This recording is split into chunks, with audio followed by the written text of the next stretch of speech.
Chapter 2482. Norma was completely dumbfounded. She even forgot to retract her hand from Meg's chest. "What's the matter?" Meg asked coldly. Norma retracted her hand as if she had been electrocuted. She quickly covered her face, but her eyes could be seen through the gaps between her fingers. She said angrily, Why aren't you wearing any clothes?" "I was about to take a shower when I heard someone ring the doorbell." "I thought it was Butler Boson," Meg said matter-of-factly. "Also, I'm wearing clothes." Norma's gaze moved down slightly. Meg was indeed wearing clothes, but his clothes were completely open, revealing his firm chest and 8-pack abs. The lines and contours that were carved by a knife were full of visual impact. Unlike those greasy youths who only wanted to show off their muscles, Hades's muscles did not look that exaggerated. They were restrained and full of strength. He was muscular without clothes and thin with clothes on. Therefore, Norma did not expect Meg, who looked a little thin, to have such excellent muscle lines. However, after some reflection, she seemed to be able to find some clues from the show. How could a man who could carry a 10-kilogram iron rod and hit it more than 20,000 times be a firewood stick? "Have you seen enough?" Meg asked as he buttoned his shirt. Norma's throat moved, and she unconsciously swallowed her saliva. When she heard that, she immediately became like an angry little lion. She said angrily, "According to McCarthy Manor's employee code of conduct, all employees must dress appropriately in the manor. You've broken the rules on your first day at the manor. The dormitory is the employee's private space. It's not within the scope of having to dress appropriately. This is clearly stated in the employee code of conduct. Do you wear a uniform in the bedroom too?" Meg smiled, not afraid at all. "Who said that?" I'll change the employee code of conduct right now." Norma was a little unconfident. Of course, she did not know what was written in the employee code of conduct. She only vaguely knew that this was to scare Hades, who was on his first day. "Please go ahead." "I'm going to take a shower." "Please go back." Meg's expression was still cold as he prepared to close the door. Norma felt humiliated. No man had ever dared to reject her again and again. Furthermore, he was only an employee, a chef. "I'm hungry." "Aren't you a special chef?" "I want you to make me lunch," Norma ordered. "My contract will take effect tomorrow, so I'm not obligated to serve you today." Meg shook his head slightly. Then, just as Norma was on the verge of exploding, he said, "But I'm going to make lunch for myself later. I can make you one while I'm at it." "Conveniently?" Norma frowned. She felt that she had never been treated so half-heartedly by a servant in her life. This feeling was very special. Then I'll wait for you at the restaurant." Norma turned and prepared to leave. "I'm not going to the kitchen to cook. I'm going to cook something simple in the dormitory. If you want to eat, come in." Meg turned around and entered the room. "Eat in the dormitory?" Norma was shocked, but looking at the open door, she hesitated for a while before gritting her teeth and walking in. What was there to be afraid of? This was McCarthy Manor. Could it be that this fellow still dared to do anything to her? This was Norma's first time entering the staff dormitory. Her first impression was that it was cramped. All kinds of spaces that should have been separated were all squeezed into the small room. The sofa was even single-person, and the kitchen could only accommodate one person. It was really too small. "Take a seat first." "I'm going to take a shower." "I'll cook later." Meg first started cooking in the rice cooker. He took a set of clothes and walked towards the bathroom as he spoke familiarly. Norma looked at the bathroom door that was slowly closing with her mouth agape. This fellow actually left her here to dry while he went to take a shower. Through the blurry bathroom glass door, the sound of water could be heard clearly. The strange atmosphere made Norma's face turn red, and she was a little restless. It was her first time waiting for a man to come out of the shower to cook for her. She suddenly regretted it. She should not have come in. It seemed like she had accidentally fallen into his trap. But now, she did not want to leave. If she left just like that, wouldn't it seem like she was afraid? The blurry glass door outlined a blurry figure. Associating it with the scene she saw at the door earlier, Norma's mind could not help but start to fill in the water that flowed down his firm chest, over his abs that were like washboards, and then down, patter. The bathroom door opened, and Meg, who had changed into a fresh shirt, walked out. There was a towel around his neck, and he was drying his wet hair. Then, he faced Norma, whose face was flushed red. There was a faint fragrance of shower gel in the air, and the atmosphere was a little ambiguous. Norma, who was facing the bathroom door, was shocked. She quickly looked away and explained, I'm not looking. I'm just thinking about something. Then why are you blushing in a teapot? Meg ignored her. He threw the towel and clothes into the washing machine, and then went straight to the kitchen area. Although it was called a kitchen, it was more accurate to say that it was an open single-person workstation. There was a single stove, a cutting table, and a washing table. It was suitable for 1 or 2 people to cook at home. Meg took an apron and put it on. He opened the fridge and took out a few ingredients. Beef, eggs, onions, garlic, and tomatoes. Judging from the freshness, they should have just been put in the fridge in the morning. They were not high-grade ingredients, but they were enough.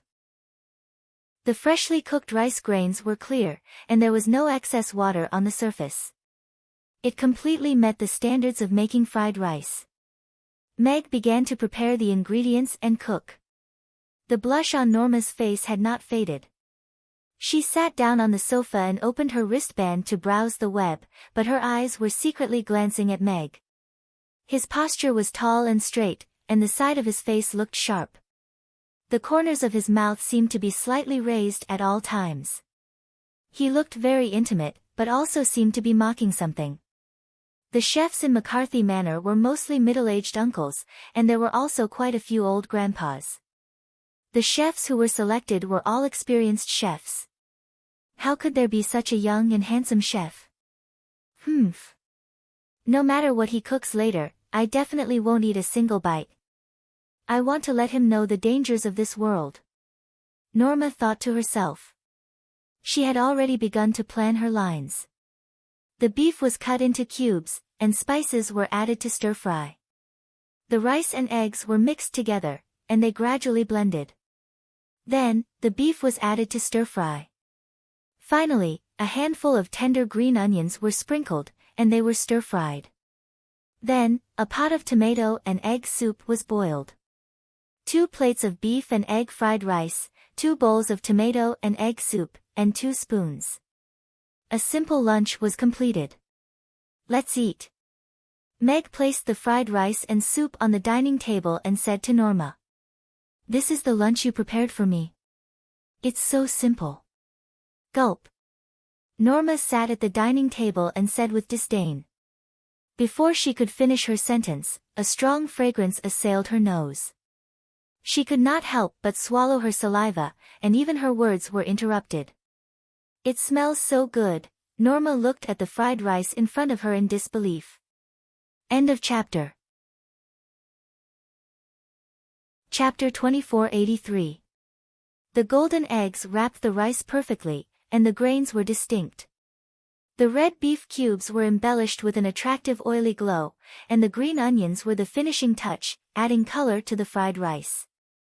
The rich aroma of the fried beef and eggs intertwined, harmonious and beautiful. Rumble, she wanted to reorganize her emotions and say something harsh, but her stomach failed her and growled. Norma's expression collapsed. She had already picked up the spoon and quickly scooped a spoonful of fried rice into her mouth. The soft rice was wrapped in an egg. With a bite, the aroma of the egg overflowed. A piece of beef was mixed in with the egg. It had a slightly chewy texture and brought about an incomparably delicious experience as the gravy splattered. The satisfaction of being filled made Norma's eyes light up instantly. Norma had eaten countless delicacies, and McCarthy Manor had the best chefs in the underground city. However, the fried rice with beef and eggs in front of her gave her a pleasant surprise. One bite after another, the plate of fried rice was emptied in the blink of an eye. Norma licked the corner of her mouth, feeling a little unsatisfied. Then she used the spoon to drink a few mouthfuls of soup. The tomato and egg soup was sweet and refreshing, and it was perfect to go with the fried rice. After a while, the soup bowl and plate were emptied, and Norma put down the spoon in her hand.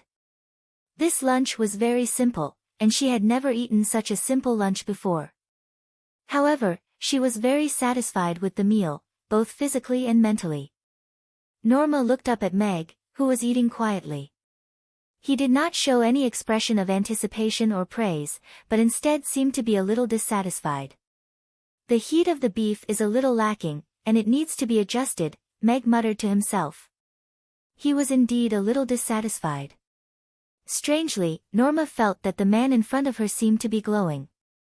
He was different from the ordinary men. Although he was not a rich man, his attitude towards cooking was worthy of respect. I say, tonight you still have to. Before Norma could finish her sentence, the doorbell rang. Meg got up and opened the door. Nancy was standing at the door. Although her expression was cold, her eyes were filled with concern. I heard from Basang that Norma came to look for you. Did she make things difficult for you? She's in my room. Meg shrugged. What? Nancy stared blankly for a moment before revealing a shocked expression. You guys, how long had it been? Meg had actually brought Norma back to the room. I'm just here to eat. Don't think too much about it. Norma seemed to have heard the complicated emotions in Nancy's tone and immediately jumped to the door. Then, she looked at Nancy and said with some ridicule, Sister Nancy, you really do care about him. You rushed over in such a hurry. Are you afraid that I'll eat him? Eat? Nancy glanced at Norma, who was still dressed neatly, and saw the plates on the dining table through the gap between the two of them. It seemed that they had indeed eaten together, and it was Meg who had cooked. That's all for today. I'll go back first. Don't forget our agreement. Norma winked at Meg, then squeezed past Nancy with a smile. She walked briskly, humming a little tune as she left. Meg could see that this girl didn't have much malice towards him. She just wanted to suppress Nancy. Do you want to come in and sit for a while? Meg looked at Nancy and asked. Nancy thought for a moment, then nodded and followed Meg into the room. Norma could enter, but she knew why Nancy couldn't. This was also her first time entering the staff dormitory. In order to avoid suspicion, she always kept a certain distance with the staff of the opposite sex, including Bosan. Meg cleared the plates on the table, poured a glass of water for Nancy, and asked, Have you eaten lunch? Not yet. I'll make something simple for you. Nancy wanted to refuse.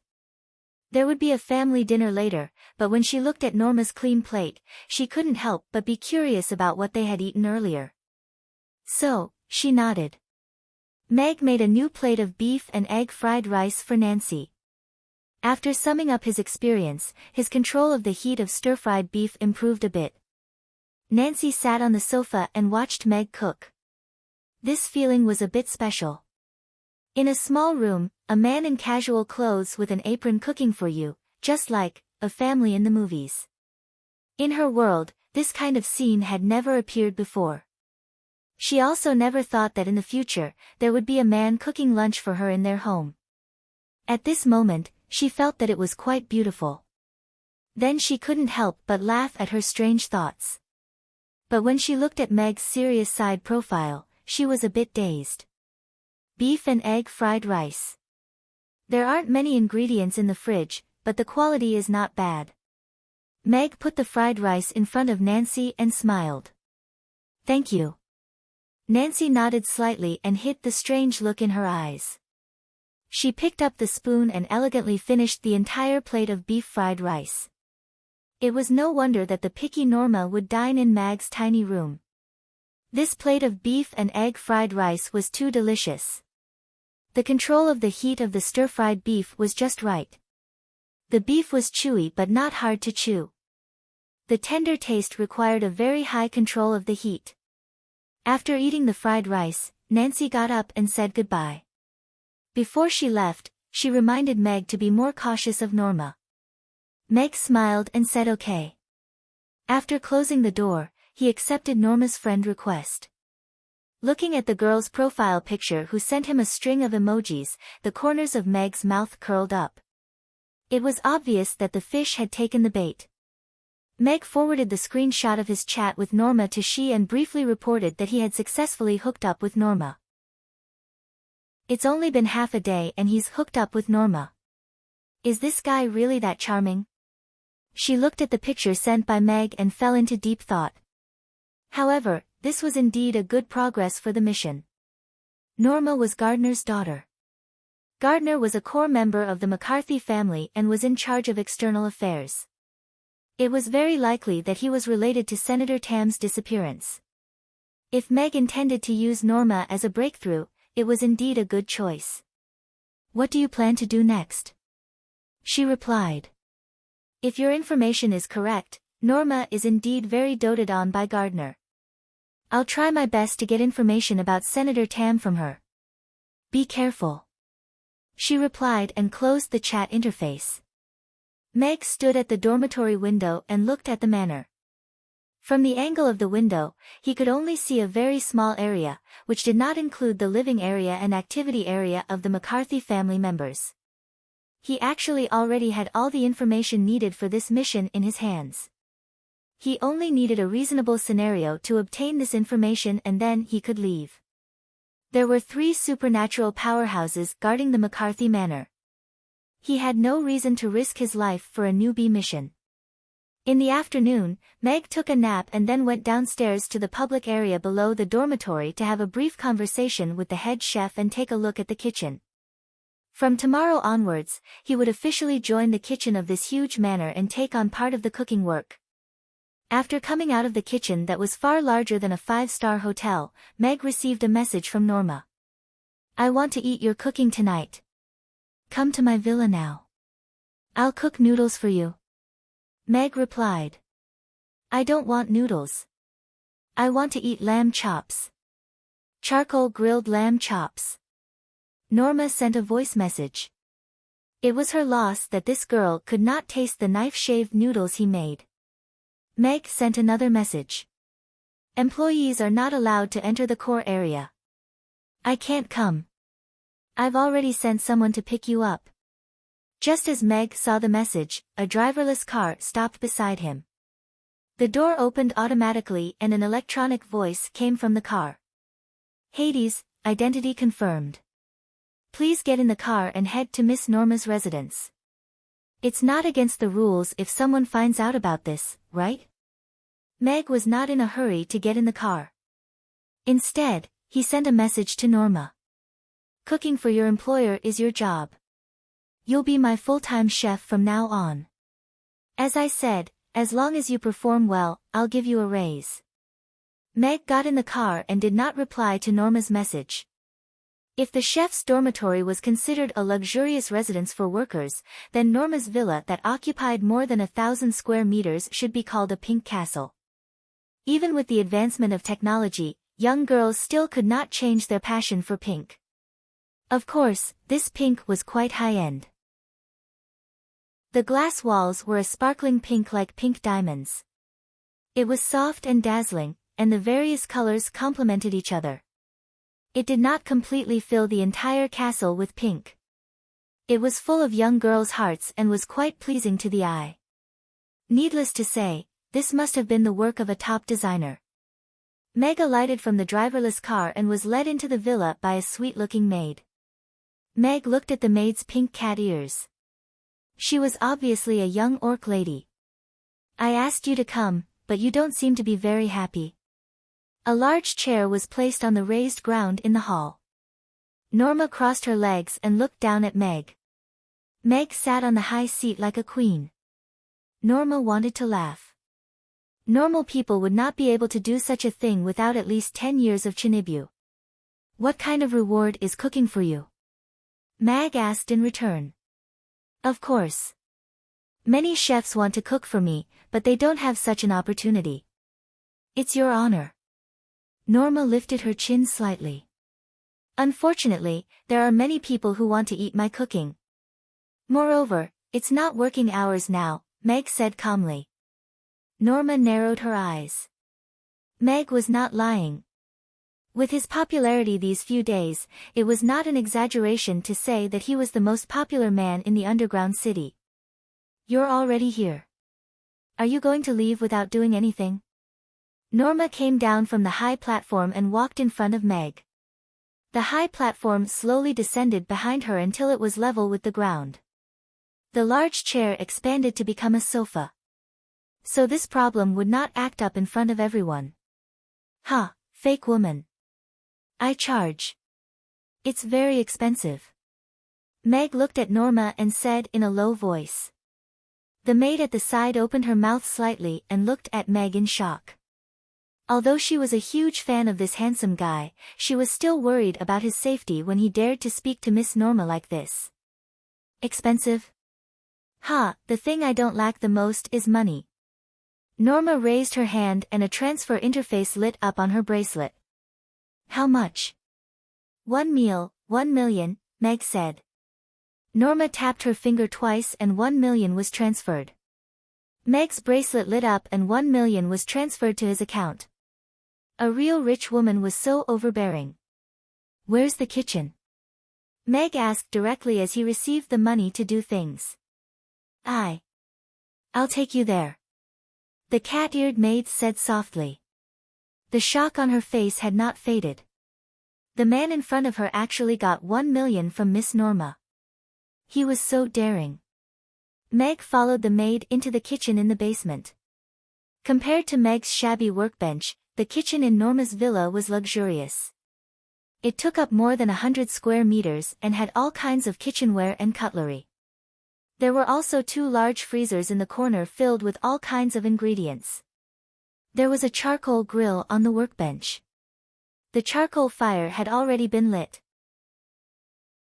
There was a large piece of lamb chop on the side dish table.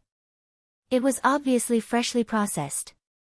The lamb blood had not solidified and was very fresh. Since Norma wanted to eat charcoal grilled lamb chop, Meg made it for her. As the saying went, to conquer a woman, one had to start from conquering her stomach. Those who could reach her stomach in one step would not be able to escape. The maid stood at the side and looked at Meg with admiration. Is there anything I can help you with? No, thank you, Meg rejected coldly. He washed his hands, put on an apron, and began to process the ingredients. Norma walked around outside twice and could not help but come in. She called herself a supervisor and even asked the maid to bring her a comfortable chair. So this is what it feels like to be a judge of the Chef King competition, Norma said as she nestled comfortably on the sofa and watched Meg put the lamb chop on the grill. Meg raised his eyebrows. Good girl, was she playing a live game here? Meg could be considered to be a master at charcoal grilled lamb chop. It was slowly grilled over the charcoal fire and brushed with the sauce. The aroma gradually thickened. The master and maid watched from the side and had already swallowed their saliva countless times. Water, Norma turned her head and ordered, but her eyes could not move away from the golden lamb chop on the grill. The aroma was too strong and too tempting. It had an irresistible penetrating power. Moreover, watching the lamb chop slowly turn golden with the charcoal fire, listening to the sizzling sound of oil, and smelling the aroma, the gluttonous baby in her stomach was aroused. The little maid quickly went to pour a cup of water. She was looking at Meg with even more admiration in her eyes. Once the heat was in place, Meg took the lamb chop out of the oven and placed it on the plate. Along the gap between the lamb chop, he cut the lamb chop into smaller pieces, which were more suitable for a girl to eat gracefully. Finally, he sprinkled a handful of tender green onions to decorate, and the charcoal grilled lamb chop was completed. A whole lamb chop filled a big plate. It's done. Please enjoy, Meg looked at Norma and said. Norma had already stood up from the chair and walked to the counter. Looking at the golden lamb chop that was emitting a strong aroma, she could not help but gulp. I'll bring it to the dining table, the maid came forward and said softly. Let me try it first and see if it's really that good.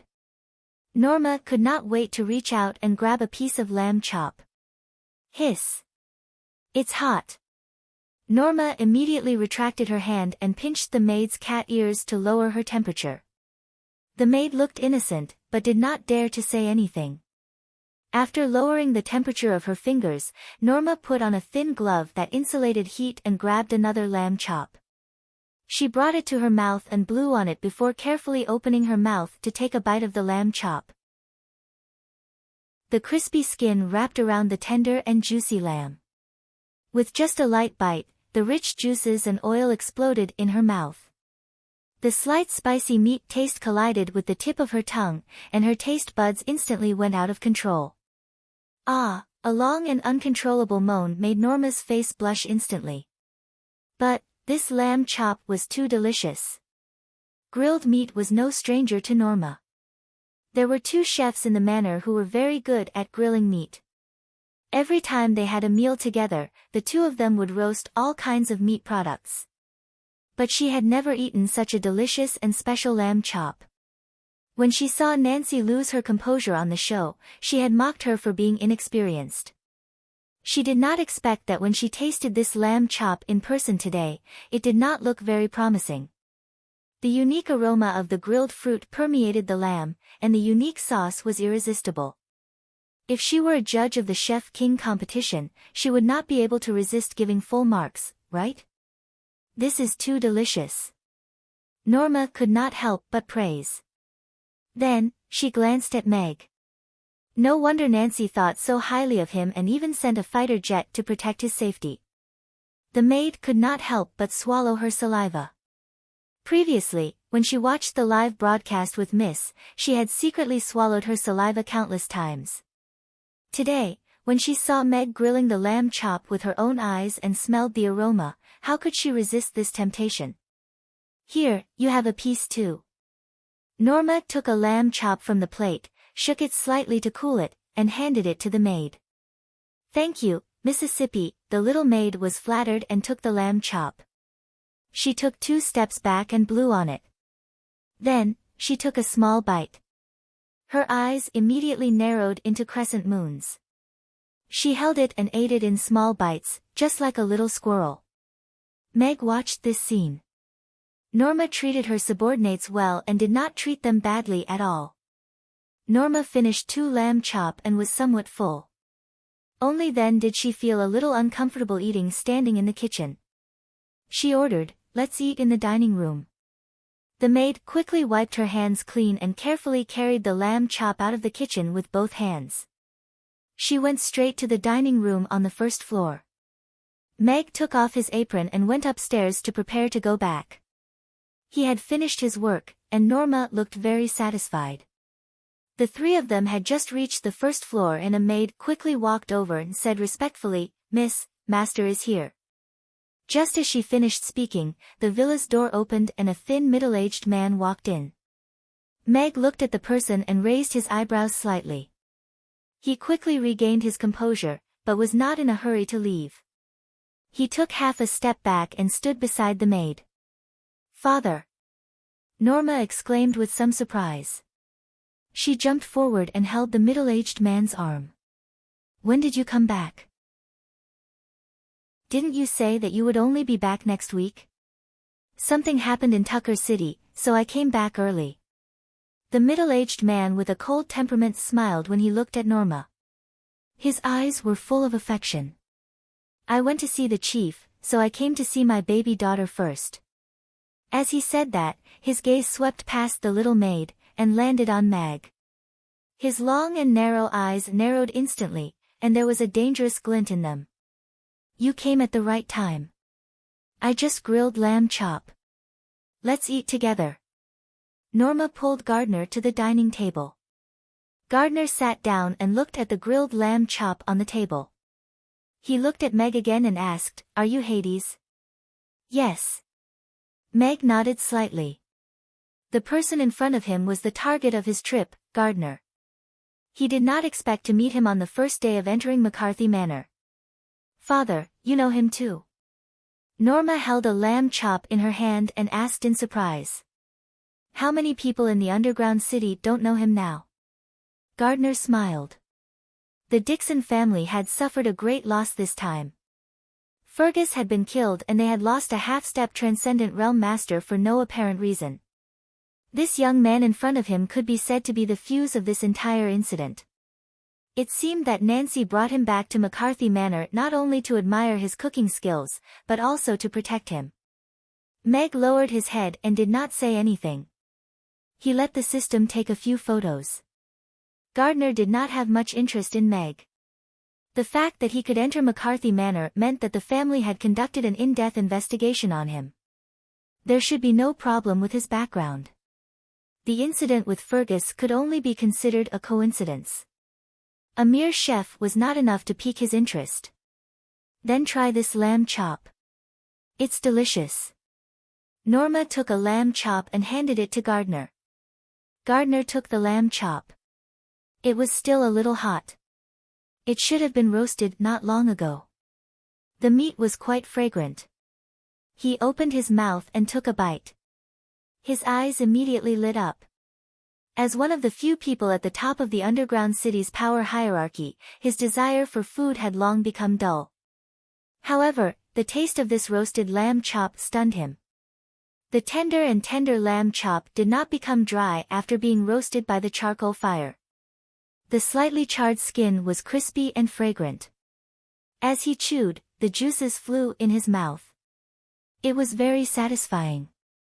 In just 2 or 3 bites, half of the lamb chop was gone. Bring the wine. Gardner ordered the maid beside him. Yes.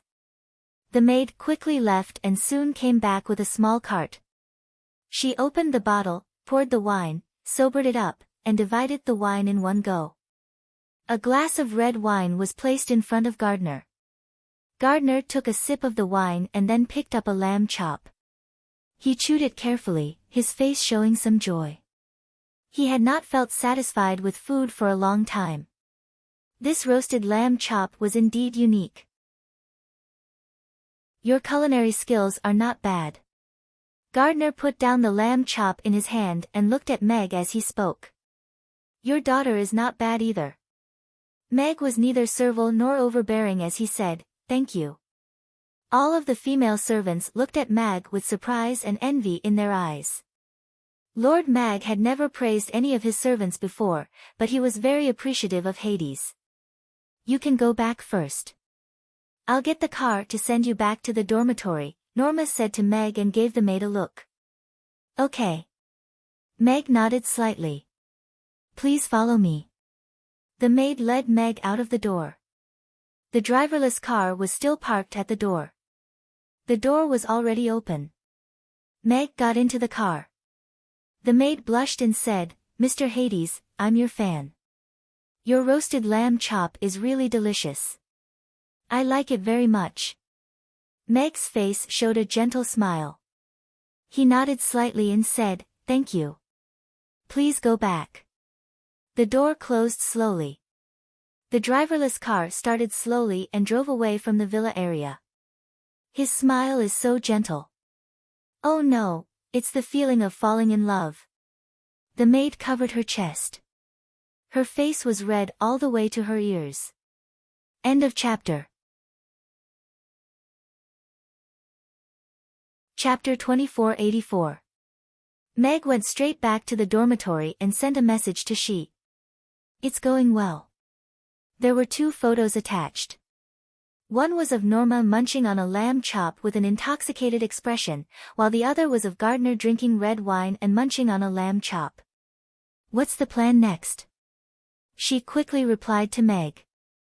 I think that if the McCarthy family is involved in Senator Tam's kidnapping, it must be under Gardner's command.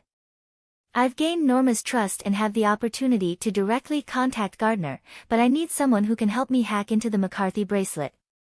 Meg's plan was very simple. It was to rationalize the acquisition of evidence.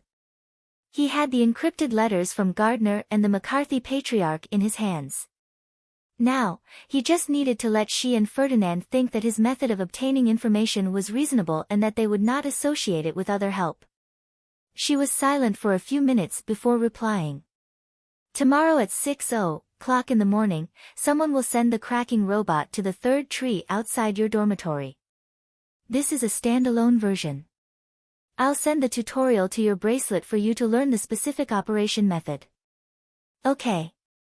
Meg closed the chat interface.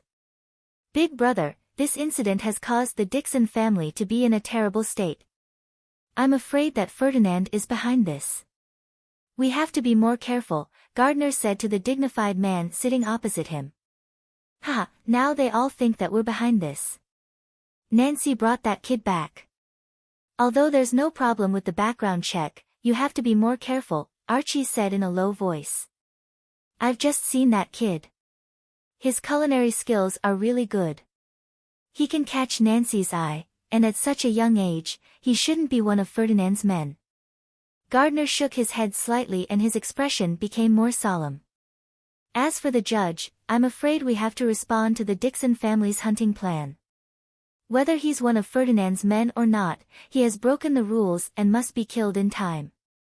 I'll leave this matter to you, but we don't have to worry about it. There are plenty of people in the Dixon family who are eager to take revenge. Why is this lamb chop so delicious?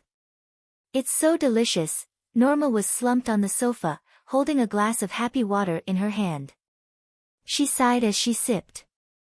Mr. Hades is the best chef I've ever seen. He's like a god. The little maid's eyes were full of stars. Now that I've eaten the roast lamb chop, it's time for the beef meatballs. Norma tilted her head and ordered, Go and tell the kitchen to leave me a cow, the living kind. We'll eat meatballs tomorrow. Yes, yes, yes. The little maid nodded her little head and excitedly went out to make a phone call. Norma, that girl, is really hopeless. Nancy listened to Bo Zhang's report and pinched the space between his eyebrows, feeling a headache coming on. Fortunately, Norma didn't make things difficult for Meg. She sent him back to the dormitory after he made the grilled lamb chop. However, this still made her feel a little unhappy. This was the man she had brought back. Why should she use him first? Besides, according to the rules, Hades would only officially start work tomorrow. She had asked someone to make her 2 meals today. This was completely bullying. Looks like I have to have a good talk with her tomorrow and let her know whose man this is. Nancy thought to herself. The next morning, Meg successfully got the decryption robot disguised as a beetle under the tree. Back in the room, Meg disassembled the beetle that was the size of a fingernail and obtained a smaller square metal block. He clicked on the activation code that she sent him yesterday. The silver metal block flashed slightly and lifted a corner. A message appeared on the bracelet. The 7th generation of nano decryption robot. This robot has a decryption bracelet. The introduction was long, but the method to master it was very simple. This was a standalone version of the nano robot, and it was a one-time use device. System, analyze the working principle of this little thing. Then, we'll find a random bracelet to test it out and apply the data template. This time, the mission to enter McCarthy Manor will be considered completed. Meg narrowed his eyes.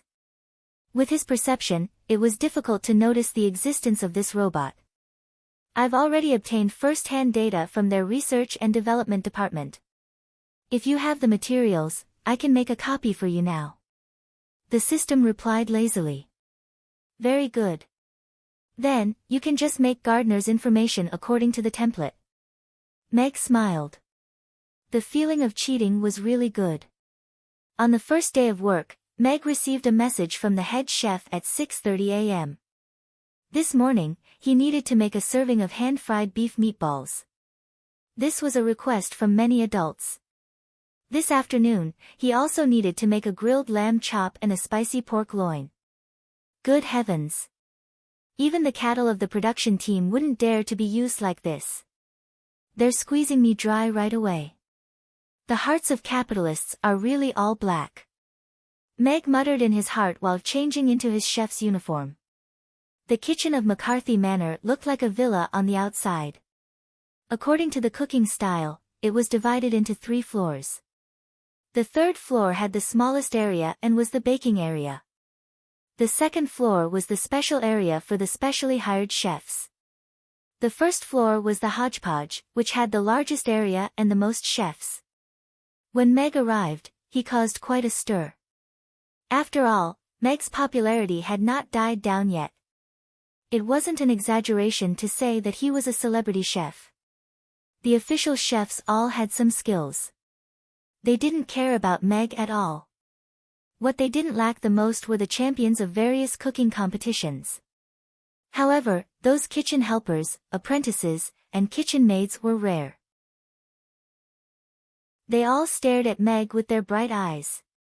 If it weren't for the strict rules during working hours, they would definitely rush up to ask for his autograph and take a photo with him. Meg also didn't expect that one day he would be able to enjoy the treatment of a celebrity when he went out. He went straight to the 2nd floor and came to the exclusive workstation that the head chef had arranged for him yesterday.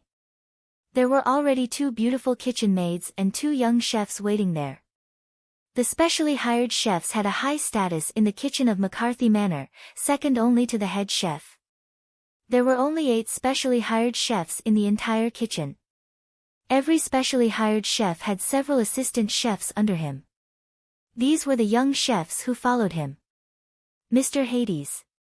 When the 4 chefs saw Meg coming, they greeted him one after another. The eyes of the 2 kitchen maids were shining. The other specially hired chefs were not young anymore. Besides, they stayed in the kitchen all year round, so they were somewhat greasy. However, Mr. Hades looked even more handsome than on TV. His skin was smooth and delicate, and he had a noble demeanor. He was simply the prince of the kitchen. Meg got to know them briefly. He didn't mind the existence of kitchen helpers. For a professional chef, cooking wasn't a matter of one person. Having someone to take care of the details could save a lot of energy for the head chef. The 4 chefs looked very happy. If they knew that he was only here for a day trip, how would they feel? According to Meg's request, the kitchen quickly sent a plate of warm beef. Meg sped up the hammering and finished a big pot of bursting hand meatballs in half an hour. The task of dividing the meatballs was handed over to the 2 kitchen maids. Meg clocked out. Working seems to be pretty good. Walking on the path after work, the first experience of working was pretty good. Mr. Hades is so awesome. 26,000 times, and he didn't even rest for a second in between. I just tried to grab his iron stick. Well, it's so big that I can't lift it with one hand. No wonder he's the first man to get full marks in the Chef King competition. His skills are amazing. I'm willing to call him the strongest chef.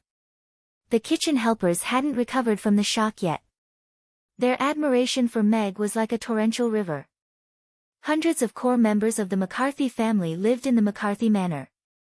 If there were no special circumstances, hundreds of people wouldn't eat together. The kitchen would serve the dishes according to each person's request. This morning, the most ordered dish was Hades's bursting hand meatballs. Oh, so hot, so hot. Norma ordered 2 servings of bursting hand meatballs. She ate 1.5, and the little maid ate the other half. After fully experiencing the pleasure of the hot broth exploding in her mouth, Norma sighed with tears in her eyes. But, it's so delicious. A bowl of bursting hand meatballs successfully refreshed the breakfast menu of many members of the McCarthy family, attracting countless praises. At noon, Meg made charcoal grilled lamb chops and stir-fried pork loin, 20 servings each. Among the 8 specially hired chefs on the 2nd floor, he was the busiest. Meg saw red in the eyes of the old chefs, and heard a few sarcastic complaints. But was Meg the kind of person who cared about this kind of thing? He was ready to take the bucket and run. He didn't want to stay here with these old men. After clocking in at noon, Meg took off his apron and left the kitchen in a relaxed manner. Although 20 servings of lamb chops and stir-fried pork loin seemed like a lot of work, for Mr. Mac, who was used to serving dozens of dishes for hundreds of guests, it was a piece of cake. Come to my room after you're done cooking. As soon as Meg left the kitchen building, his wristband vibrated. He received a message from Norma. A familiar drone stopped in front of him. Meg confirmed that this was a room. It should be a room in a house, not a room in a room. Then, he got into the car. As soon as the car started, Meg received another message. This time, it wasn't from Norma, but Nancy. Are you free this afternoon? Let's have tea together. Come to my room. Am I that popular? Meg couldn't help but reflect on what he had done in the past few days. No matter how he thought about it, it was all his personal charm that had nowhere to go. Sorry, I'm already in Norma's car. The door is locked. Meg replied to Nancy. Nancy didn't reply. Meg guessed that she was probably angry. But he didn't panic at all. She wasn't his woman. If she was angry, so be it. It had nothing to do with him. The drone stopped in front of the villa. Meg got out and was greeted by the cat-eared maid. Mr. Hades, please come with me. The maid smiled sweetly and led Meg into the villa. In the hall, Norma was sitting and drinking tea. Sitting opposite her was Gardner and a beautiful woman with a plump figure. The beautiful woman looked to be in her early 30s. She had a pair of peach blossom eyes like Norma, but her mature charm was far from what a silly girl like Norma could compare to. Her slender waist made her seem even taller. The waist-to-hip ratio was the kind that could take a man's life. Her skin was moist as if water could be squeezed out of it. Hearing the sound, she turned around and glanced at Meg with a smile on her lips. She was charming and unapproachable. She was obviously Norma's biological mother. Unfortunately, that girl didn't even have the slightest knowledge.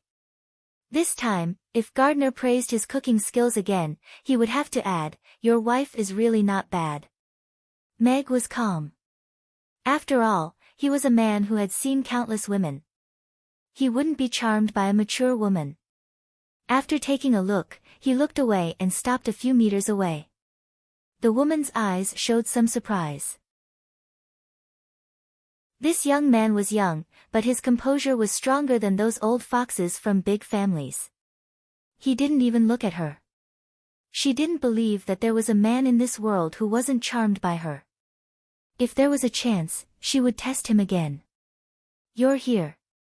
Norma's eyes lit up when she saw Meg, but she glanced at Gardner sitting opposite her. She lowered her voice and said, "Our family has a small gathering at noon. You're in charge of cooking. This is overtime. You have to pay more." Meg was about to say something, but he held back. He had no choice but to work as a worker. Given Norma's family's status, he could indeed cook for them at any time. This was a super privileged person among the privileged. Okay.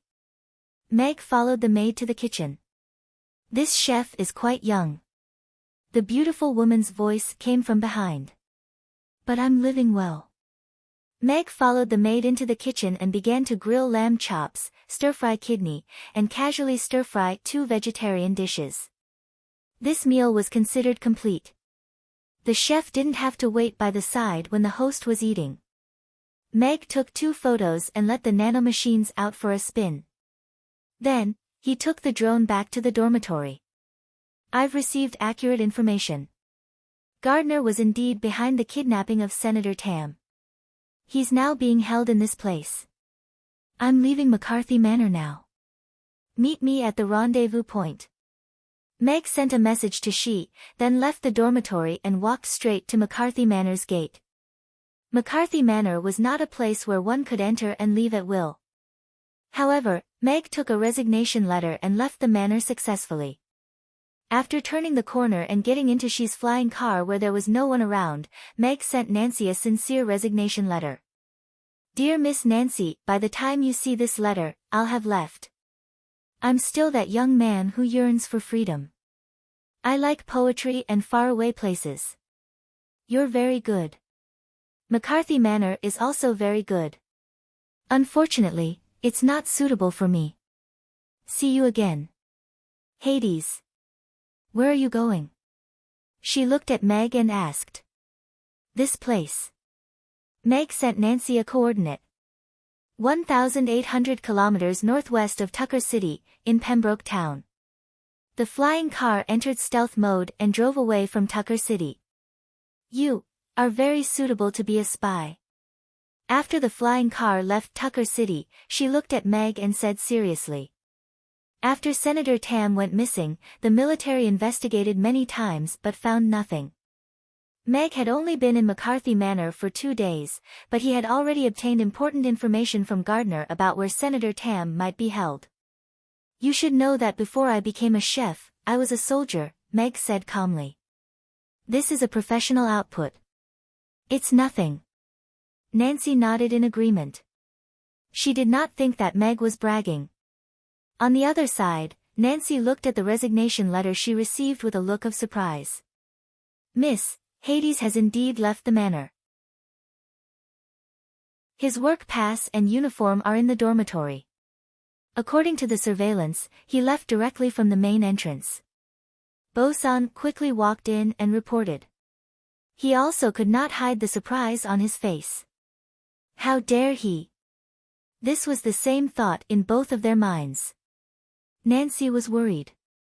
Hades had provoked the Dixon family and they could not wait to kill him. In order for him to reach McCarthy Manor safely, she even used her private warship. As long as he was in McCarthy Manor, she could protect him. However, he had secretly left and only sent her this resignation letter after he left. It must be that girl Norma who pushed him too hard. He couldn't adapt to the life of a tycoon, so he chose to leave. Nancy was a little annoyed and anxious. She ordered Bosun, send someone to find him. Also, keep this a secret. Don't let anyone else know. Yes, Mississippi. Bosun received the order and left, but he could not help but curse inwardly.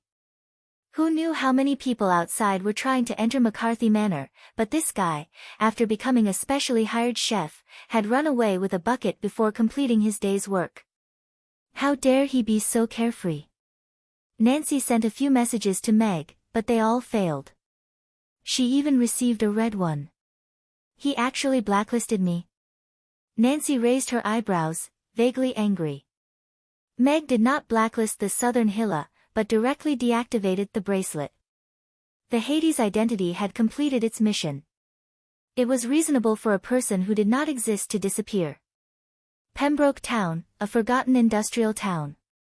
500 years ago, this place had prospered for a period of time because of the production of a kind of ore called black gold.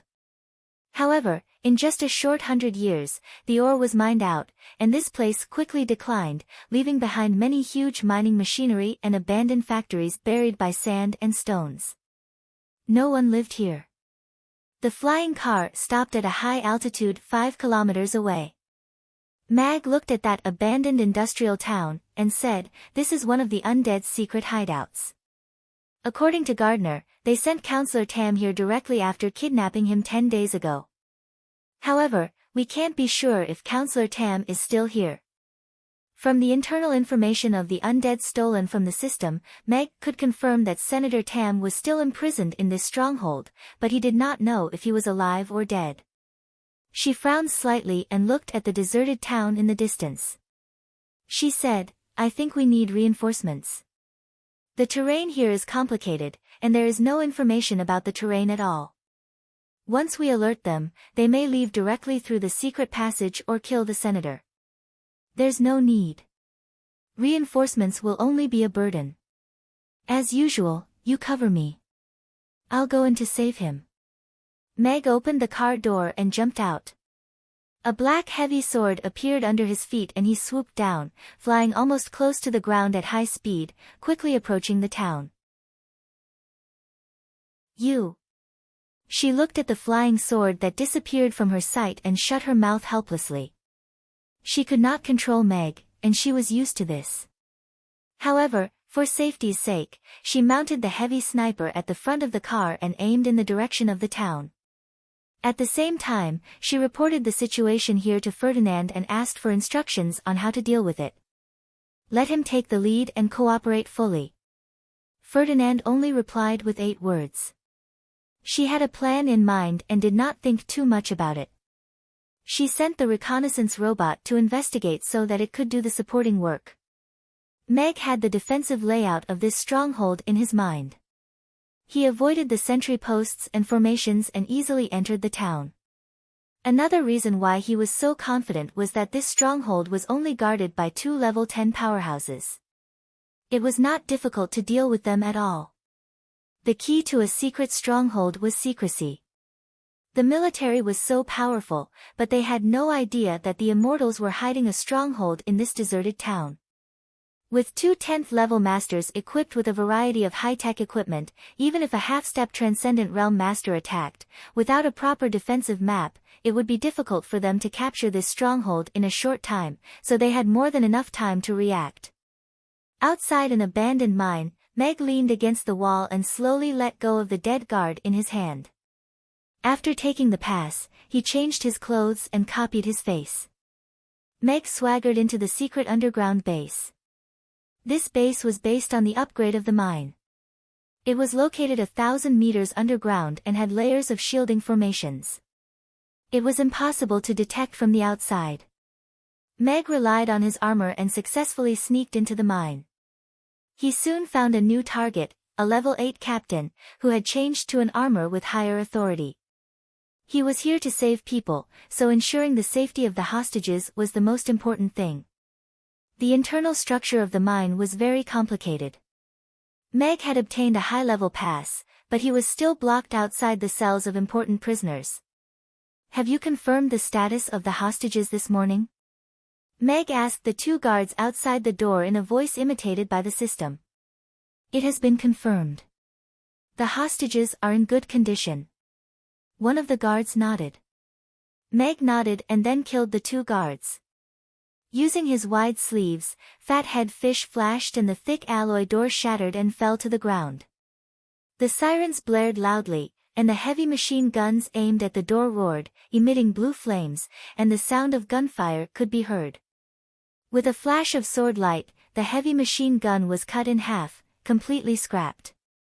Meg dashed into the prison and swept his eyes across the small windows of the cells, finding his target in the last one. Once again, he cut open the alloy door and Meg entered the room. In the small room, a middle-aged man with disheveled hair sat in the corner, his back straight as he coldly stared at Meg. Who are you? I'm here to save you. Meg stepped forward to help him up. Senator Tam turned sideways to avoid Meg's hand and said, You should leave. There's a bomb on this lock. As long as I leave this prison, it will immediately explode and harm you. Meg looked at the exquisite shackles on his hands and feet and frowned. How vicious. System, how do I cut this? This is not easy to cut. The 2 shackles are connected. If you cut the upper one, the lower one will explode. If you cut the lower one, the upper one will explode. You have to cut them at the same time. Just tell me where to cut. My knife is very fast. It won't be able to react in time. Meg thought to himself. Outside the prison, there was the sound of dense footsteps and the sound of all kinds of guns being loaded. Hurry up and leave. When they surround you, you won't be able to leave. Senator Tam urged. The next moment, Meg saw 2 thin red lines appear on Tam's 2 shackles. He raised his hand and the knife fell. The 2 shackles were instantly cut into 2. Senator Tam looked at the shackles in his hands in a daze. After a while, he came back to his senses. They did not explode. Let's go. Meg put an emergency protective shield on Senator Tam's hand. After activating it, a light golden protective shield formed around his body. It was enough to withstand a bullet from a heavy machine gun. However, it only lasted for a minute. It was extremely short. The flying sword opened the way. A cold light flashed past, and the passage instantly fell silent. Bullets, heavy machine guns, people, knives, swords. Everything in the passage was cut in half. Meg grabbed Senator Tam with one hand and walked into the passage. He reached the door in one step. "Who are you?" At the entrance of the passage, a man wearing a black grimace mask covered his left broken arm. His hoarse voice was filled with fear as he looked at Meg, who was grabbing Senator Tam. Meg raised his hand to him. He subconsciously released a protective shield in front of him. A sword pierced through his heart from the back. Senator Tam was shocked beyond words. This level 10 powerhouse had died in such an aggrieved manner. Meg carried Senator Tam and rushed out. He massacred the entire secret base and returned to Shi's position in only 5 minutes. "You're so fast." The flying car had been replaced by a battleship. She confirmed Senator Tam's identity and brought the still shocked Senator Tam onto the battleship. Although she did not see how Meg sneaked into the base and rescued Senator Tam, she was still shocked by how fast it took him only 5 minutes. As for her, she did not do anything. There are still more than 10 prisoners in the base's prison. Their identities are unknown, but they have bomb shackles on their hands. Meg showed the situation inside the base to Shi. "Do you want to save them?" She glanced at the shackles on Senator Tam's hands and feet. The incision was smooth and there were complicated wires inside. "Our mission is to rescue Senator Tam. Now, we need to ensure the senator's safety. I'll report the situation here and someone else will take care of it." She decisively started the battleship and quickly took off. Meg looked at Shi with admiration before taking a bottle of happy drink and sitting at the side. The interface of the bracelet showed a silent image of the base. 3 minutes later, a ghostly figure walked out of the shadows and checked the prison. Suddenly, he turned his head to look in the direction of the camera. A golden ghost face instantly approached, then the camera exploded and the image disappeared. An extraordinaire arrived at the scene within 5 minutes of the base's alarm. In that 1 second of eye contact through the screen, Meg was sure that he was no match for the extraordinaire. Just like how he was torturing a level 10 powerhouse like a dog, if a real extraordinaire wanted to take him down, he would definitely be suppressed. "You are?" Senator Tam drank some hot water and slowly calmed down. He asked tentatively. "Hello, Councilman Tam. I'm Major Shi from the military. I'm here to rescue you. You're safe now. We'll send you directly to the military hospital for treatment." She set the autopilot and stood up to salute Councilman Tam. Senator Tam was obviously relieved when he heard that they were from the military. He said gratefully, "Thank you for your rescue." There were many visible wounds on his body. It was obvious what kind of inhumane treatment he had suffered in the base during this period. She took out the tools, removed the shackles on his hands and feet, and locked them in the explosion-proof box. According to Shi, the explosive yield of these 2 shackles was enough to blow the battleship into pieces. Then, she gave him emergency treatment to ensure that he was in good condition. Meg seemed to be resting with his eyes closed, but in fact, he was digesting some new information that his system had obtained through the secret base's entrance and accessing the Undying's intranet. Although the 10 tycoons of the underground city were not good people, Meg did not have a strong dislike for them. However, he wanted to get rid of this Undying organization. This organization's reach was too long. They had already reached the Norland continent and killed the Elven Queen. No matter what, she was still his cheap mother-in-law, Irina's biological mother. Although this mother-in-law did not give her blessings on their marriage, she did not force him to wash her feet. He had to take revenge for killing his mother-in-law.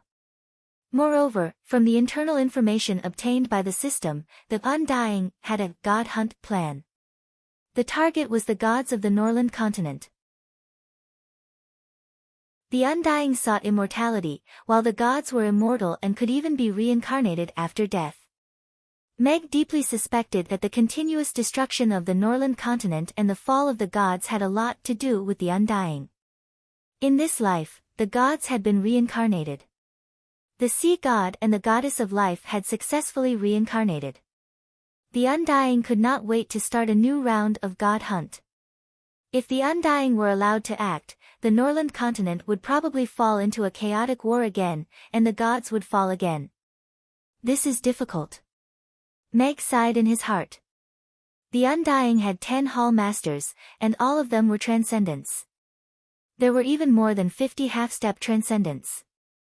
As for how many half-step transcendents they had, even the system did not have accurate data on that.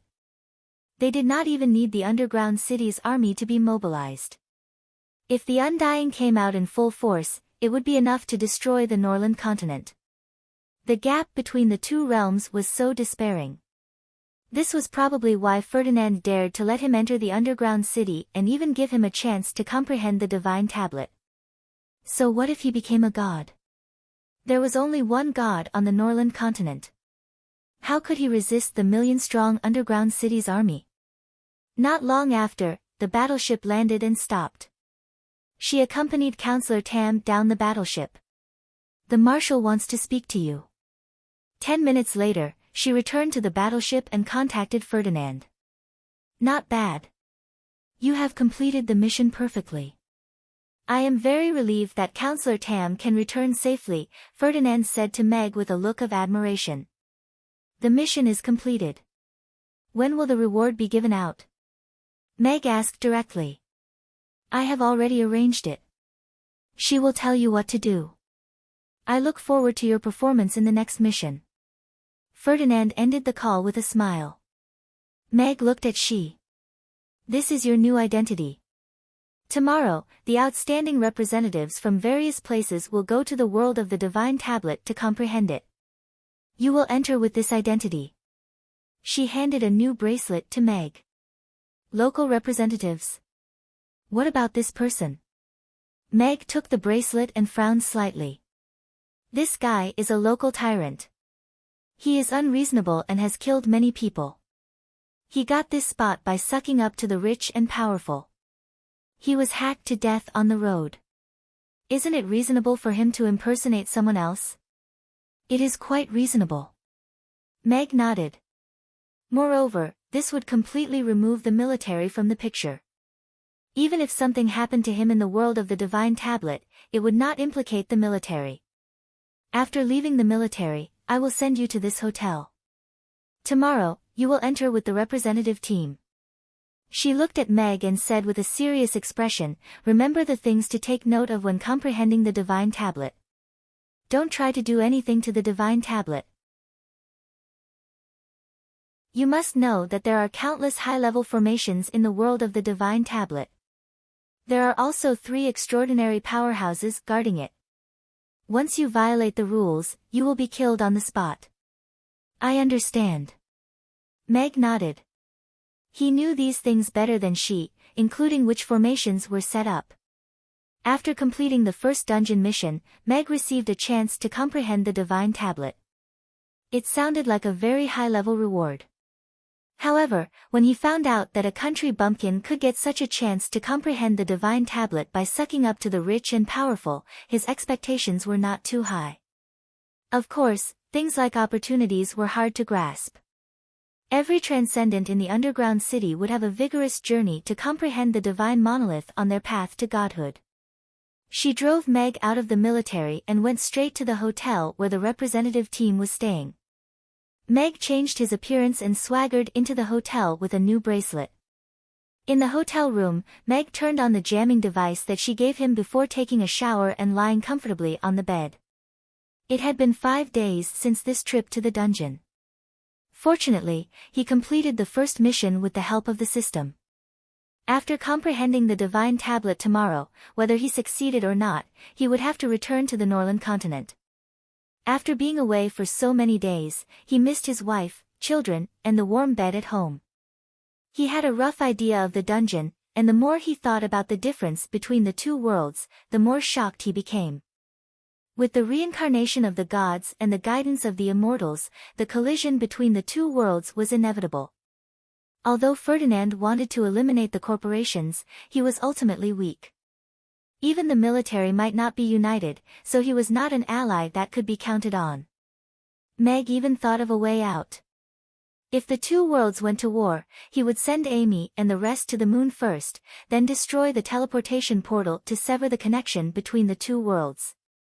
He even wondered if the teleportation portal that was destroyed in the Moon Nation was the result of the previous underground invasion that led to the disconnection of the Moon Nation. He actually blacklisted me. Norma looked at the red exclamation mark on the chat interface. After being stunned for a while, she said angrily, "There's no man in this world who can blacklist me. I'm going to ask him face to face." "Miss, there might be some misunderstanding." The little maid followed behind Norma, who rushed out, trying to calm her down. "Humph, he better explain himself clearly, or else." "Humph." Norma got into the car and went straight to the chef's dormitory. After ringing the doorbell for a long time, there was no response. Norma knocked on the door and shouted outside, "Hades, come out. Come out." The room was still quiet. A chef from the dormitory next door opened the door and came out to take a look. When he saw Miss Norma, he quickly closed the door and pretended not to see. Not long after, Boson arrived and said with a smile, "Miss Norma, Mr. Hades was invited by Miss Nancy to prepare the banquet." "He's not in the dormitory." "Taken away by Nancy?" Norma's eyes turned cold. "No wonder he blacklisted me. He's prepared to be Nancy's loyal dog wholeheartedly." "Humph, I'd like to see where Nancy can hide you." "Where's Nancy?" Norma looked at Boson and asked. "Miss Nancy, she." Boson was bitter. Miss Nancy asked him to secretly look for Hades, and here he had to keep Miss Norma in check. He was stuck in the middle and was in a dilemma. Hades, on the other hand, was happy to leave. "No need to say anything. I know where she is." Norma turned and went downstairs, heading straight for Nancy's villa. Nancy was about to get into the flying car when Norma stood in front of the car with her hands on her hips. "Where did you hide Hades?" "What do you care?" Nancy said with a cold face. She was angry that Norma forced Hades to leave, and this girl still dared to block her. "You're going to elope with him, aren't you?" Norma rolled her eyes and rushed forward to open the car door. There was no one else in the car. "I'm in a bad mood today. If you provoke me again, don't blame me for being rude to you." A ruler appeared in Nancy's hand as she looked at Norma coldly. Feeling the murderous intent in Nancy's eyes and looking at the ruler in her hand, Norma's momentum suddenly weakened. She closed the car door and took 2 steps back. She was still unforgiving. "Why are you so fierce? I'm telling you, you can't hide. I'll definitely find him and settle the score." Nancy got into the car with a cold face and stepped on the accelerator. The silver flying car disappeared into the sky. "Fierce woman, you can't get married for the rest of your life." Norma made a face at the sky and frowned as she looked at the villa. She resisted the urge to go in and search for Hades. Nancy was not stupid. She wouldn't hide a cook in the villa. Then where could he be? "Find out where he is now," Norma ordered the little maid. Strange, how did the military find that secret stronghold? They could even rescue him in such a short time. "Big Brother, the Immortals suspect that we leaked the information. How should we deal with it?" "Humph, what does this have to do with us?" "Go personally and find out what went wrong. Don't let this matter affect our family." "Okay, I'll go now." Gardner hurriedly left McCarthy Manor. The military immediately broadcasted a news report. Councilman Tam, who was kidnapped on the street 10 days ago, was successfully rescued.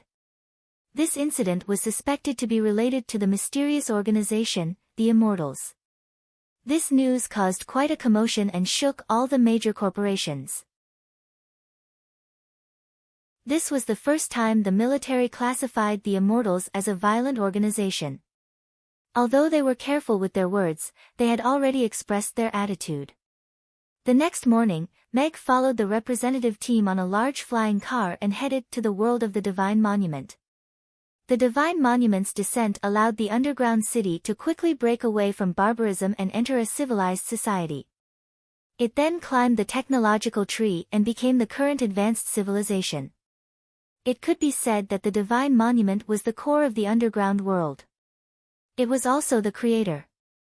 Therefore, although the various forces in the underground city were at odds with each other, they were completely united in protecting the Divine Monument. For tens of thousands of years, the laws that flowed out of the Divine Monument had built a misty world of the Divine Monument around the Divine Monument. It was shrouded in clouds and mist. From the outside, it looked like a fairyland. And within 30 kilometers of the Divine Monument, no floating castles were allowed to exist in the sky.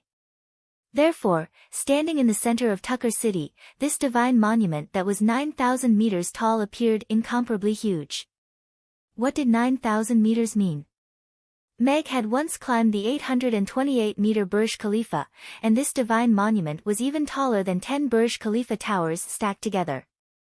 Of course, if it was not eye-catching enough, when this Divine Monument fell from the sky, it would have been ignored and the story would have ended there. Meg followed in the middle of the team and looked inconspicuous. He took a breath of ethereal air, then swiped his bracelet and entered the entrance passage that was shrouded in clouds and mist. The passageway seemed to be very long, but when one stepped into it, they would enter another space. The space inside was much larger than the clouds and mist they saw from the outside. Mysterious. Meg praised in his heart and subconsciously looked up. The huge stone monument towered between heaven and earth, making people feel small. It was like gold and stone, and quaint inscriptions lingered on it. Then, he was stunned. Fuck! He could not help but exclaim. On the Divine Monument, there were words written in Chinese since ancient times, who preached the Tao. Up and down are not formed, why?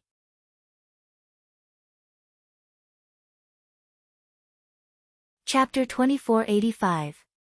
Golden Chinese characters were engraved on the divine stele. Rays of light shone down from somewhere, illuminating the lines of Chinese characters. Mag was completely dumbfounded. This was the underground city. This was the divine object that the underground city saw as the source of the law. The words engraved on it were actually Chinese characters. Furthermore, these were not the ancient traditional Chinese characters, but simplified Chinese characters, which is what you are seeing now. Heaven's Inquisition was a long poem written by Chu Yuan. The entire poem was engraved on the Divine Monument, and it was placed at the most eye-catching spot in the middle of the monument. Other than Heaven's Inquisition, Meg searched up and down. He saw many famous ancient and modern texts, formulas, theorems, music. Everything was included. It could be said to be a vast history of civilization. And among them, Meg saw a big country with a long history. It crossed a long time, and with the year of Gengzi as the boundary, it rose from the blue planet and conquered the sea of stars. Wait, this was not important. The important thing was, why did it appear here? I have only transmigrated to this world for a year, but this divine monument has appeared in this world for at least 30,000 years. The timeline does not match. Meg was sure that this divine monument should have come from Earth, and it was the Earth that he grew up on. The system was silent for a long time before it said softly, "Holy shit." However, it quickly gave its own deduction. The heavenly axiom took your soul out and threw it into any node in the long river of time. So, you thought that you had just transmigrated from Earth, but you might have transmigrated to the Norland continent at this time node 50,000 years from Earth. And in these 20,000 years, China's national luck was off the charts. The blue planet rose, and they swept the sea of stars. In order to display their national power and educate everyone, they launched countless Heaven's Inquisition divine monuments. Isn't it very reasonable? Meg was silent for a long time. It did sound very reasonable. When he transmigrated, China seemed to have just launched Heaven's Inquisition 1. Good Lord, after conquering the Sea of Stars, they started to retro. Or was it a continuation? Across countless stars and tens of thousands of years, Meg's eyes were still wet as he looked at the divine monument full of Chinese characters in front of him. A sense of pride arose spontaneously. No matter what, I was born in China and grew up under the red flag. I'm proud. While sighing, Meg couldn't help but be curious. How should one operate the stone tablet's laws? To the residents of the underground city, these words were no different from a heavenly book. But he was different. Although there were some articles, poems, formulas, and theorems that he did not understand, there was no problem for him to read through them. There were even some ancient poems that he was familiar with. This wasn't a world where scholars were eloquent and poems could kill people. However, when Meg took a closer look, he could see that there were laws circulating around the divine monument. It was as if they had formed some sort of cycle with the divine monument, growing and multiplying endlessly.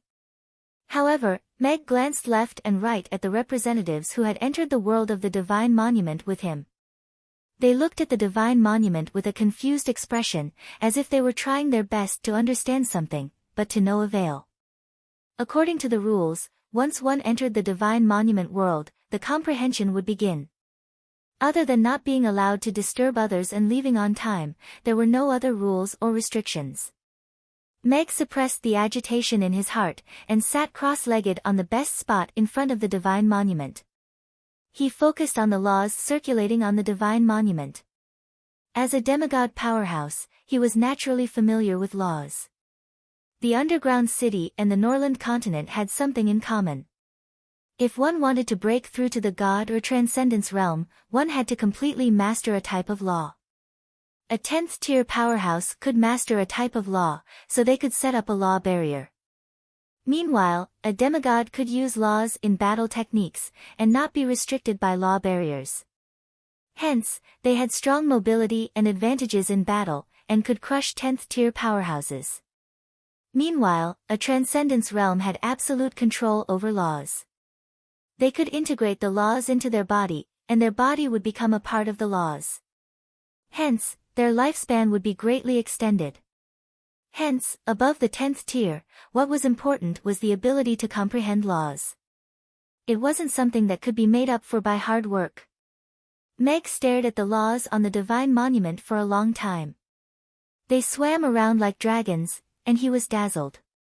However, he still couldn't figure out anything. An hour later, Meg's eyes suddenly lit up, and he revealed a look of enlightenment. After failing to decipher the fancy and irregular laws countless times, Meg stared at a single law for a long time, and finally found a wonderful pattern. The flow of laws on the divine monument didn't seem to have any pattern, but it always revolved around a certain paragraph of text. It was as if that paragraph of text was produced by that paragraph of text. Meg then observed it carefully again. The movement of several laws confirmed his thoughts. These laws were indeed flowing around a certain paragraph of text. And on this divine monument, the one with the most number of laws and the most terrifying power was the long poem, Heavenly Questioning. I can't solve it by reading. Do I need to chant? Meg pondered, and then tried to recite it in Mandarin, since ancient times, who preached the Tao. As soon as he said that, a cloud of white fog suddenly appeared around Meg, and shrouded him. On the divine monument, countless laws went berserk, and the speed of their flow suddenly accelerated countless times. Suddenly, it was too much for the eyes to take in. What's going on? Do I really have to use Mandarin to unlock it? Meg saw this strange change and was also shocked. However, seeing the strange phenomenon on the divine monument, he naturally couldn't stop there. He continued to recite, up and down are not formed, how can I test it? The underworld is bright and dark, who can reach the extreme? Feng Yi is just an image, how can he know? He was clearly hiding it, so why did he do it? As Mag recited the Heavenly Inquisition, in a loud voice, the divine monument began to transform. Countless laws of nature emerged from the monument and transformed into a 5-clawed golden dragon in mid-air before pouncing down toward Mag. A terrifying pressure instantly suppressed Meg, and the sharp dragon claws shone with a cold light, as if it wanted Meg to submit to it. Kneeling down and submitting, could he become a god? Meg kept reciting, but looking at the five-clawed golden dragon, he narrowed his eyes slightly. In addition to the terrifying pressure of the five-clawed golden dragon, there was also a voice of desire in his heart. Kneel down and submit, and he would obtain the power of the five-clawed golden dragon. Just as the five-clawed golden dragon came close, and the fifth claw under its abdomen was about to grab Meg's head, a black heavy sword appeared in Meg's hand. He flipped his body, stepped on the back of the five-clawed golden dragon, and stabbed it down. The five-clawed golden dragon instantly collapsed and turned back into countless laws, and rushed toward Meg's body. Meg only felt that his body was in a cycle of being filled, bursting, healing, being filled again, and bursting again. He couldn't extricate himself. The countless laws on the divine monument stopped circulating at this moment. Strands of origin energy overflowed from the divine monument and started to rush toward Meg. The strange movement of the divine monument also caused the world of the divine monument and the entire underground world to react.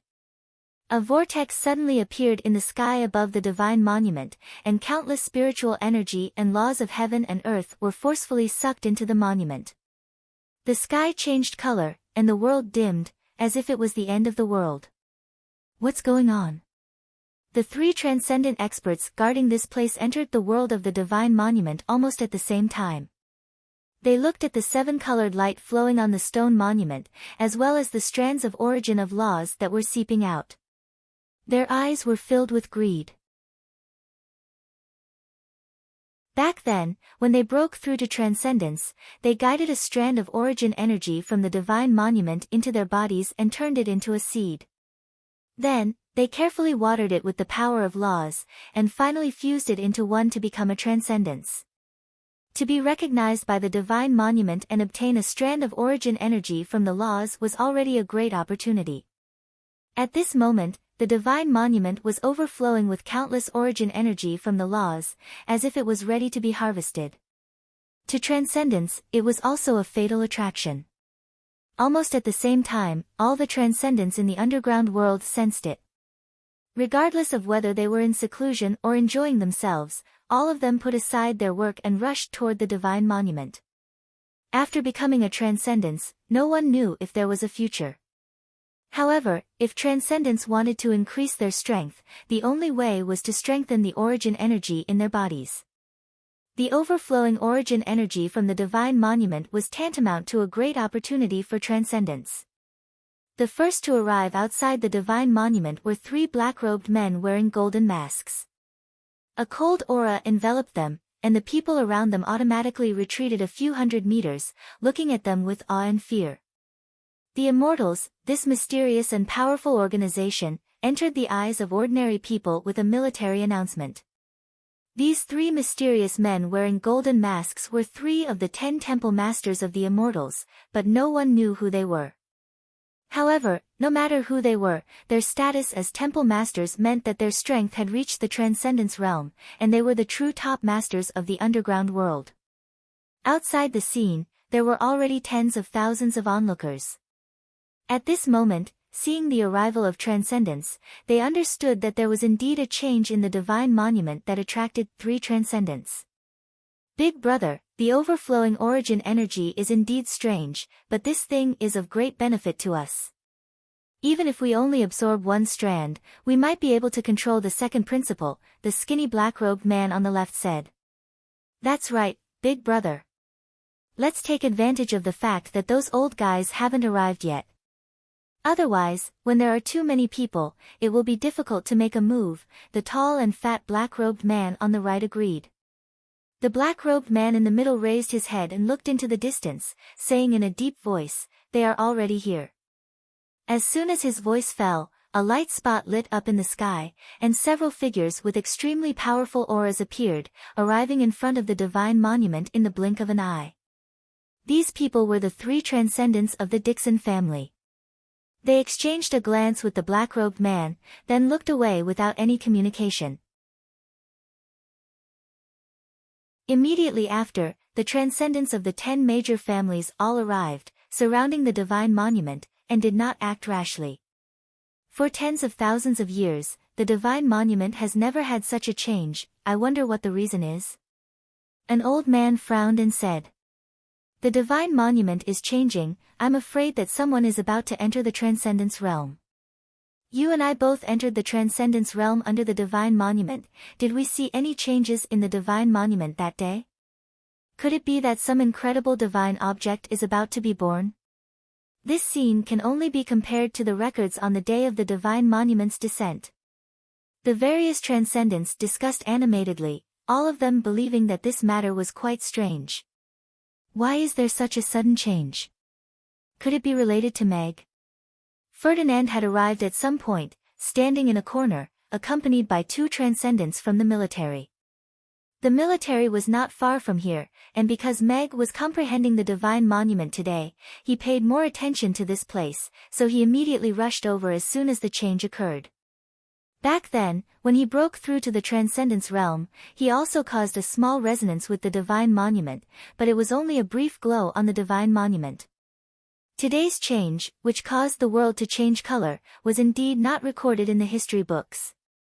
Those who entered today were representatives from various places, and there were no talented people, and there were only 3 10th-level powerhouses.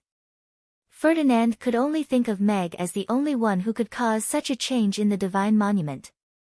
However, he did not know what he had done to cause such a huge commotion. There were already more than 30 transcendents present, and it was likely that all the transcendents in Tucker City had already arrived. Let's go, let's take a step first. The Lord Hallmaster ordered, and the 3 immortal Hallmasters entered the divine monument realm at the same time.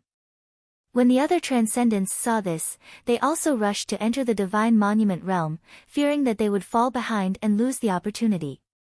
As soon as they entered the divine monument realm, the transcendents who were originally floating in the air were suppressed and fell to the ground.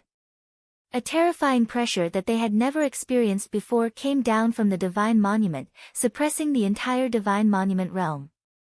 At this time, the local representatives who entered the divine monument realm first were all lying on the ground, their faces full of horror, unable to move. Only the 3 transcendents who were guarding this place were sitting cross-legged 10 meters away from the divine monument, meditating with their eyes closed. A law was drawn out from the divine monument and entered between their eyebrows. The transcendents were very familiar with this posture. They were drawing the origin of the law into their bodies, intending to refine the second law. Today, the divine monument had a strange phenomenon, and the origin of the law was overflowing, which seemed to be easier to attract. This was a great opportunity. After the transcendents entered the realm, they all sat down cross-legged and began to draw the law into their bodies to refine their second law. The Lord Hallmaster of the Immortal Hallmaster glanced at the transcendents who were beginning to draw the law into their bodies. His gaze moved up and fell on a certain spot in the void, which seemed to be the end of the vortex and the source of the strange phenomenon. The transcendents carefully drew the origin of the law into their bodies, but somewhere in the void, there were countless origin of the law rushing there. Even an existence like him who had been in the transcendence realm for more than 10,000 years felt fear when he sensed the terrifying origin of the law.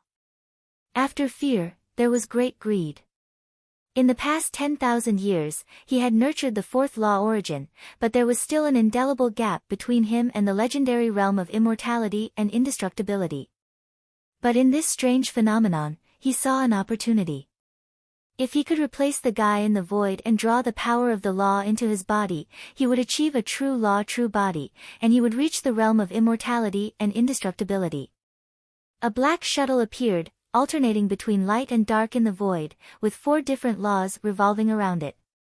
Let me see who exactly caused such a phenomenon. I'm definitely going to seize this luck.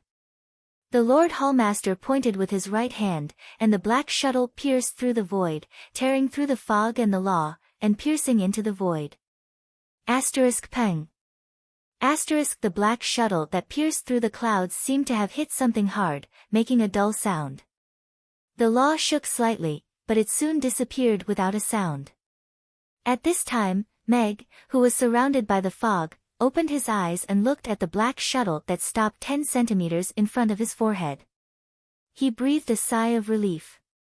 If it were not for the law automatically protecting him, he would not have been able to withstand the full blow of this peak transcendent realm master. Old dog, you dare to use a sneak attack. When this young master becomes a god, he will kill you first. Meg lowered his head and glanced at the golden-masked black-robed man on the ground. The immortal hallmaster had come knocking on his door. As the principal sources continued to enter his body, Meg's body underwent countless reconstructions. At this moment, almost every inch of his flesh and skin was reshaped by the law, becoming a vessel that could better accommodate the law. In other words, he had become a part of the law. This process was extremely painful, but he could clearly feel that his control and understanding of the law was rapidly improving, including the laws that he did not understand at all. It was like Su Zhu, who had obtained 60 years of cultivation from the heavenly mountain maiden.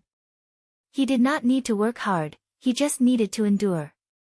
This feeling was great. China's cheats were in their accounts, and they were simply flying in the sky. Huh. The Lord Hallmaster clearly felt that the shuttle had hit something, but the fog had not dissipated, and he had lost contact with the shuttle. He could not help but be shocked.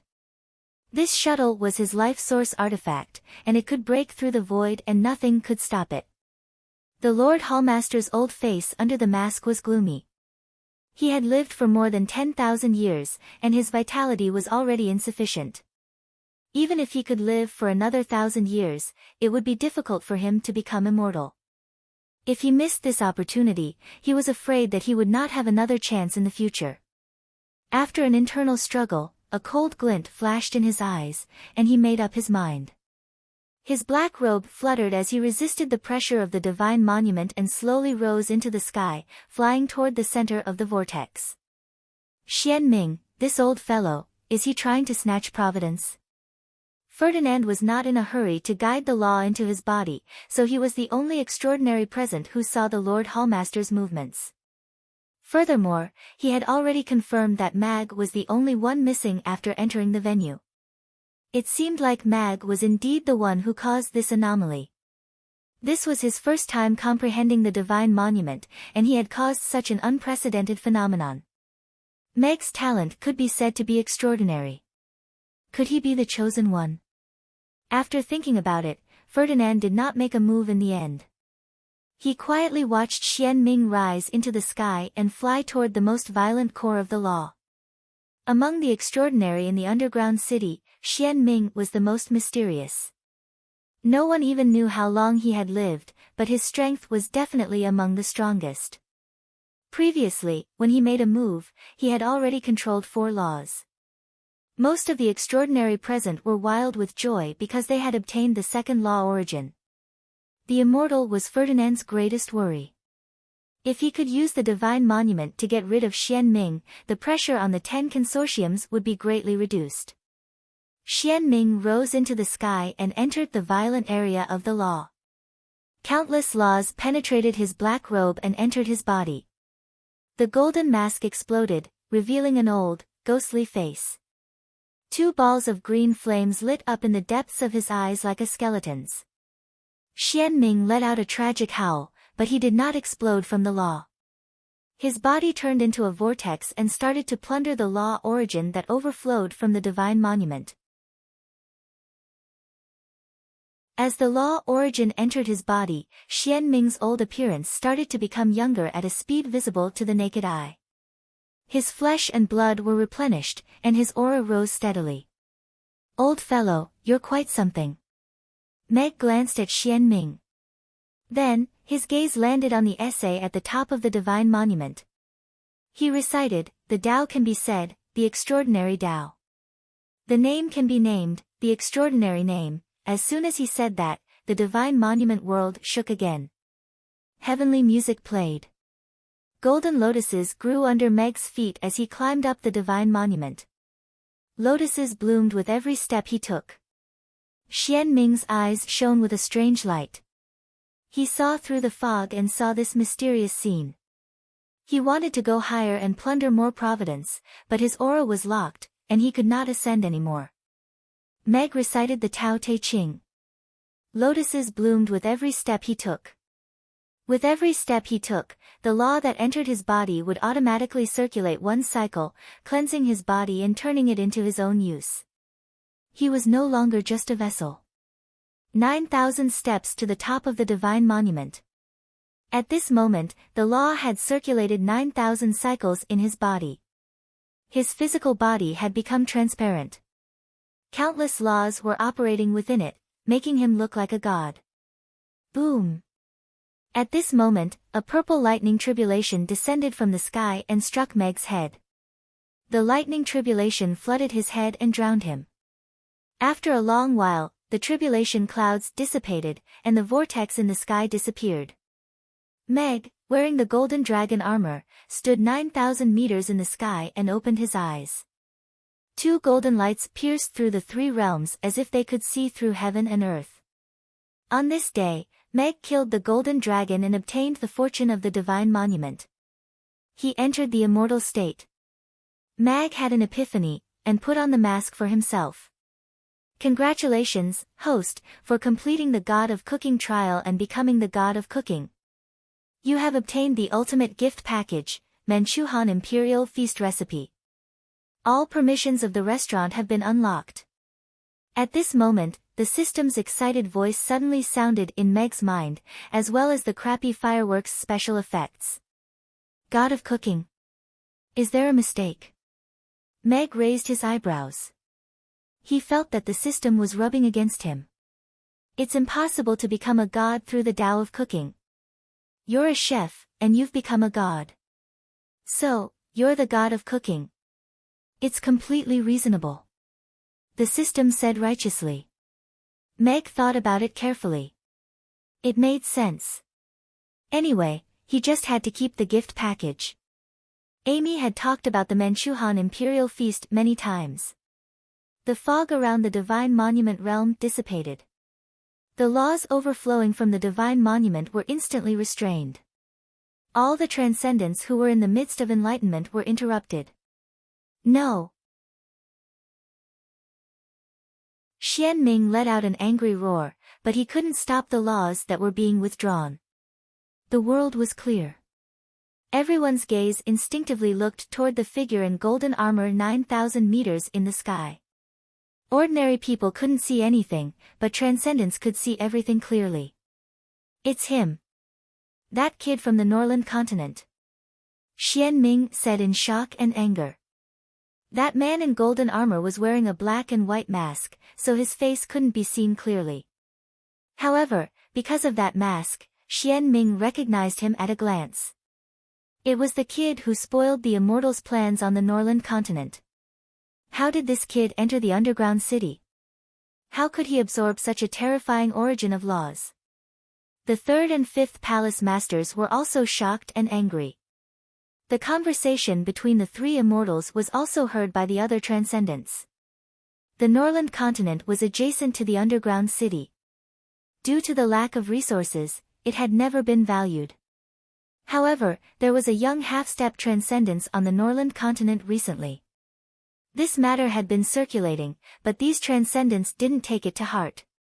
However, the person who caused such a terrifying change in the Divine Monument today and absorbed such a huge amount of origin of laws was actually from the Norland continent. This matter could be said to be like a stone that caused 1,000 ripples among the transcendents. Entering the transcendence realm in one day, as expected of him. I just don't know if this is good or bad for the underground city. Ferdinand looked at Meg with a heavy expression. This change was already beyond his control. He actually entered the transcendence realm. She held the binoculars and looked at the masked man in golden armor in the sky. He was dumbfounded. Kill him while he has just entered the transcendence realm. Murderous intent surged in Xian Ming's eyes. With an order, he had already broken through the sky and rushed toward Meg in the sky. Murderous intent also flashed in the eyes of the other 2 immortals when they heard that. They rose together and prepared to join forces to kill Meg, who had just entered the transcendence realm. Meg looked at the three black-robed men who were approaching him rapidly below, and a mocking smile appeared on his face under the mask. Since he had become a god, he naturally had to have a suitable divine weapon. Meg extended his hand toward the divine monument. The divine monument began to shake violently, and a crack appeared at the top. A silver longsword flew out from the divine monument. The sword was 3 feet long and sharp. The laws revolved around it, and the 2 words, Heaven's Inquisition, were engraved on the sword hilt. "Thank you for your gift, old ancestor." Meg thanked him in his heart. With the sword in hand, the laws were connected as if they were one. At the same time, the 3 figures below had already arrived in front of him. Xianming looked at the sword in Meg's hand with greed in his eyes. If he could control such a divine weapon, he would be invincible in the world. A dark flying shuttle broke through the void and suddenly appeared behind Meg's head. The dark laws revolved around it, and the dark corrosive aura seemed to be able to melt space. Meg didn't look back, but when the flying shuttle was 10 centimeters away from the back of his head, it stopped abruptly and couldn't move forward anymore. How is this possible? Xianming was shocked. He had absorbed a large amount of law origin earlier, and his strength had increased greatly. He was already about to transcend transcendence. But at this moment, his laws were absolutely suppressed. The other 2 black-robed men also attacked at the same time. The black hole in the void was annihilated silently under Meg's feet, and the meteors exploded into gorgeous fireworks above Meg's head. They couldn't get close to him at all. "We have always convinced people with reason. You can learn what we give you, but you can't say it's yours by force, and you can't use your ancestors' things to beat your ancestor." Meg slowly raised the sword in his hand, and pointed it at Xianming. He loudly said, "The immortal wreaked havoc on the Norland continent and killed the Elven Queen. Today, I will destroy you. Everyone, take this as a warning." Meg's voice reverberated around the divine monument realm, and it was enough for all the transcendents present to hear. The 3 transcendents joined forces, but they couldn't hurt Meg at all. All the transcendents' expressions changed drastically, and when they heard that, they were even more shocked. "Go!" Xianming's expression changed drastically. With a command, he actually split into 3, and 3 into 9, and fled in all directions. The other 2 lords saw Xianming fleeing, and their faces turned pale instantly. They hurriedly used their ultimate escape skills. One of them escaped into the void, and the other directly teleported on the spot. Trying to run. The heaven-seeking sword in Meg's hand disappeared, and turned into a white rainbow. It instantly pierced through the 9 silhouettes, and then pierced Xianming, who was hiding in the void, and nailed him to the divine monument. After that, Meg smashed his fist into the void, and the 3rd lord, who escaped into the void, fell out. He was squashed into a meat patty, and fell to the ground. The heaven-seeking sword disappeared again. Dozens of miles away, on the top floor of the Twin Towers building, a figure stepped out of the teleportation array, and was pierced through. He fell to the ground with his eyes wide open. The heaven-seeking sword returned to Meg's hand. It was sharp, and there was no trace of blood. Meg took a step forward, and disappeared from Tucker City. On this day, the Immortal's 10th Lord died, and 50 half-step transcendents were all dead. All the secret bases were uprooted, and tens of thousands of cult members were scattered. There were no more dead people in the underground city. Below the divine monument, everyone looked at the 2 corpses on the ground in shock. A guy who had just entered the transcendent realm had killed 3 veteran transcendent powerhouses as easily as crushing ants. Such strength and methods made even those who had entered the transcendent realm tremble with fear. Without a doubt, if they were the ones who went up, they wouldn't be able to withstand this sword either. That person's warning from before was still lingering in their ears, causing chaos on the Norland continent, and wanting to destroy the immortal. What arrogant words, but it was also terrifying. All the transcendents left hurriedly, and returned to their respective homes to guard their families. I'm afraid this kid will become the biggest disaster in the underground city. I was too reckless. Ferdinand got into the military vehicle with a grave expression, and returned to the military. What is he going to do after destroying the immortal? She also had a grave expression. Meg, who had become a god, seemed to have become distant and unfamiliar to her all of a sudden. It was impossible to get close to him. Very soon, the news of the immortal's destruction reached the ears of the 10 consortiums. Such a large organization with tens of thousands of years of intertwined forces, the 10 transcendents, countless half-step transcendents, and 10th-tier powerhouses were completely destroyed. Not a single secret hideout was left. Everyone in the consortiums was in danger.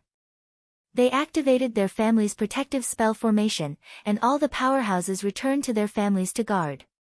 Just as everyone was guessing who Meg was going to target next, he returned to Tucker City, and released the news for the spokespersons of the various consortiums to head to the Twin Towers building for negotiations. Akali had just gotten people to move the dead body of the third palace master away. She was cursing her bad luck when she saw a golden figure descend from the sky and land on the balcony. Akali's mouth and eyes were wide open, showing the fear in her heart at that moment. Previously, the elders in the family had already released the news for all the clansmen to avoid this extremely dangerous man in golden armor, and for the core members to return to the family immediately. She stayed here because she was somewhat lucky and had reverse psychology. If that terrifying powerhouse from the Norland continent really wanted to destroy the Dixon family, she would be safe hiding here. But she never would have thought that this man didn't go to the Dixon Manor, but rather came to her Twin Towers building. Meg looked at the woman in front of him. Her hair was still half dry, and she was wearing a bathrobe, as if she had just come out of the bath. Her face was flushed, and the loose bathrobe couldn't hide her graceful figure. Meg couldn't help finding her shocked expression and the fear in her beautiful eyes a little funny. Back then on the micro-platform, she kept calling him good big brother, and it was very intimate. She would tease him from time to time, and even wanted to keep him.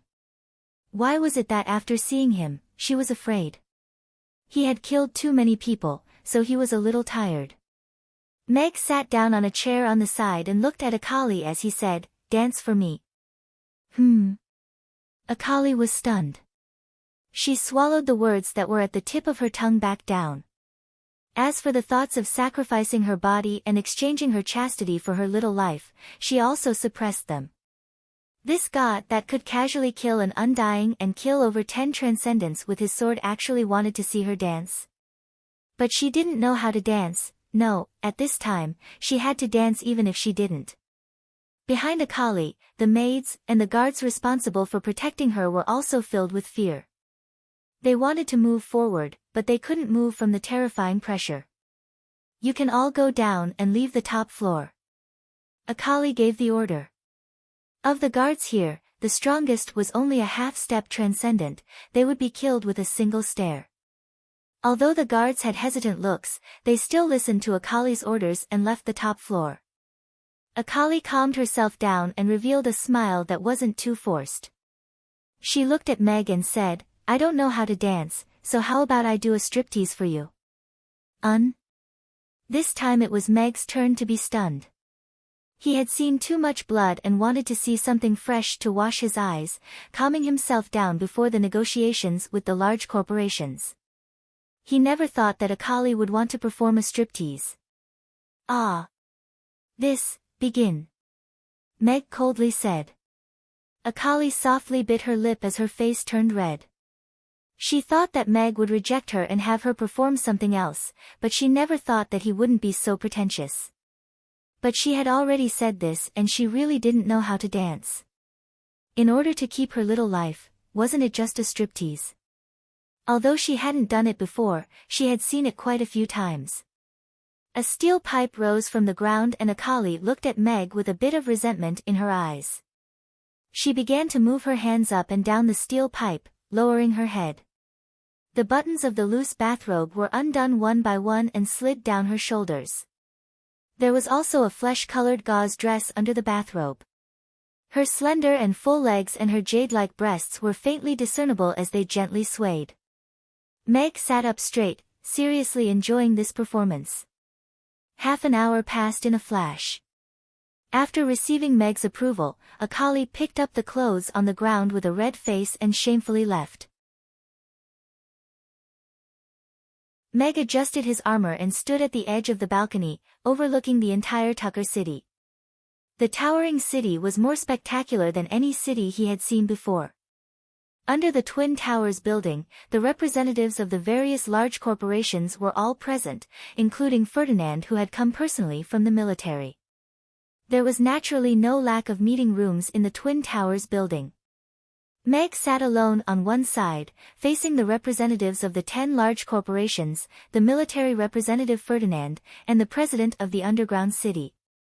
I have already destroyed the Undying. You already know the reason, and you should also know the result. Meg looked at the people in front of him, and calmly said, "Today, I want to sign the Twin Towers Treaty with all of you. The content is very simple, there are only 2 terms. 1. Guarantee that the underground city will not launch any form of invasion on the Norland continent. 2. Guarantee the first with your lives." Meg's tone was very domineering, but the terms were out of everyone's expectations. After slaughtering the Undying and displaying battle power that was beyond the imagination of the underground city, the various large corporations were even mentally prepared to submit. In the end, this was it. To the underground city, the Norland continent was originally a barren land. For the past tens of thousands of years, they had always had an absolute advantage over the Norland continent in terms of battle power, but they had never launched a large-scale invasion on the Norland continent. The 2 terms that Meg proposed did not cause any loss to the various large corporations. Ferdinand also had a look of surprise on his face. Meg's method of wiping out the Undying could be said to be domineering and ruthless. It was enough to make the various large corporations tremble in fear. At this time, even if Meg proposed to be the president, they would probably have to consider letting Mr. President abdicate his position. However, Meg did not want anything. He only requested that the underground city would never launch an invasion on the Norland continent. He wanted 1 man and 1 sword to guard 1 realm. At this moment, he even felt some respect for Meg in his heart. This young man had a vision that exceeded everyone's thinking, and a complete disdain for power. The signing of the Twin Towers Treaty went very smoothly. The representatives of all parties did not have any objections, and signed the contract readily, and pressed their blood seals. This was a binding contract. Everyone present was very sure of this. I'm still very young, and can still live for a long time. I hope I can see all of you die of old age. Meg kept the contract, and sent his blessings to the representatives present. The big shots of the various large families were all smiling, but they were cursing in their hearts. Meg got up and left. 10 minutes later, in an abandoned building. Ferdinand looked at Meg, who had changed into casual clothes, with a complicated expression. I don't know if the decision I made back then was right or wrong. If you didn't have the intention to invade the Norland continent from the beginning, then you should have made the right decision. At least I helped you eliminate the Undying ones directly. The remaining corporations are just a plate of loose sand. Isn't it easier to deal with them? Meg said with a smile. Ferdinand nodded. From this perspective, it was indeed as Meg said. I'm preparing to return to the Norland continent today. From today onwards, your observer will be changed to the ambassador stationed in Norland. Also, I only recognize she, Meg said. All right. Ferdinand nodded. He had no objections to this. According to the previous treaty, he did not intend to send any more observers to the Norland continent. I'll get she to send you back, Ferdinand said before sending a message to she. Meg had no objections to this. He really did not know how to go back. He could not possibly poke a hole in the sky and go back, right? Ferdinand left.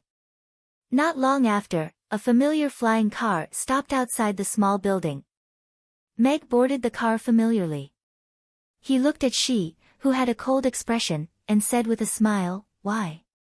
It's only been half a day, and you don't recognize me anymore?"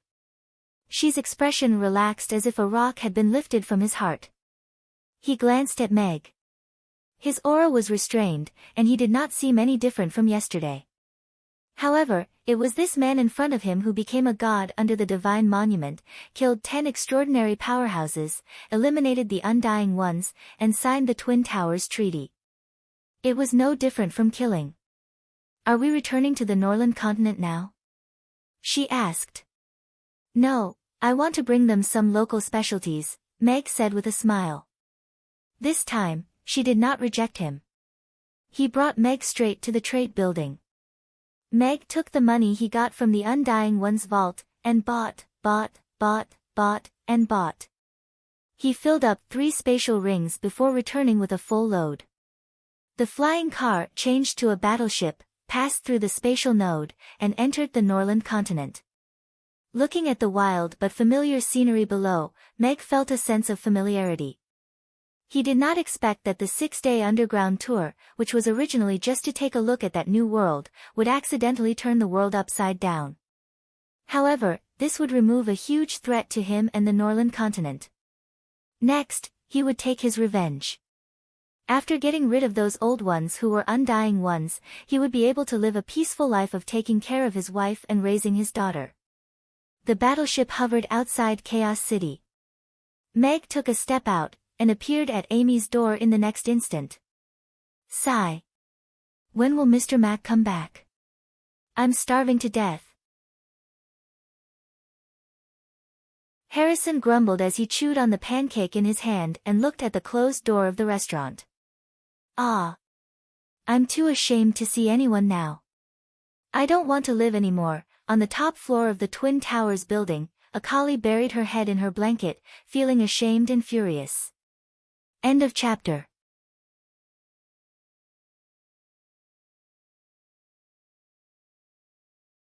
Chapter 2486. You've clearly gotten fatter. Didn't you say you were going to lose weight and get married? Meg said with a smile as he stood behind Harrison. Harrison, who was munching on a biscuit and mumbling softly, was stunned for a moment. He turned around at the same time with Georgina and looked at Meg in surprise. Mr. Mac, you're finally back. I missed you so much. Meg turned sideways to avoid the impact of Harrison's meatball. He had obviously gotten fatter after not seeing him for a few days. Harrison turned around and came back. He put down the biscuit in his hand embarrassedly, but he quickly said matter-of-factly, "You can't blame me.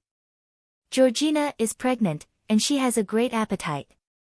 I can't let her eat alone, can I?" Pregnant?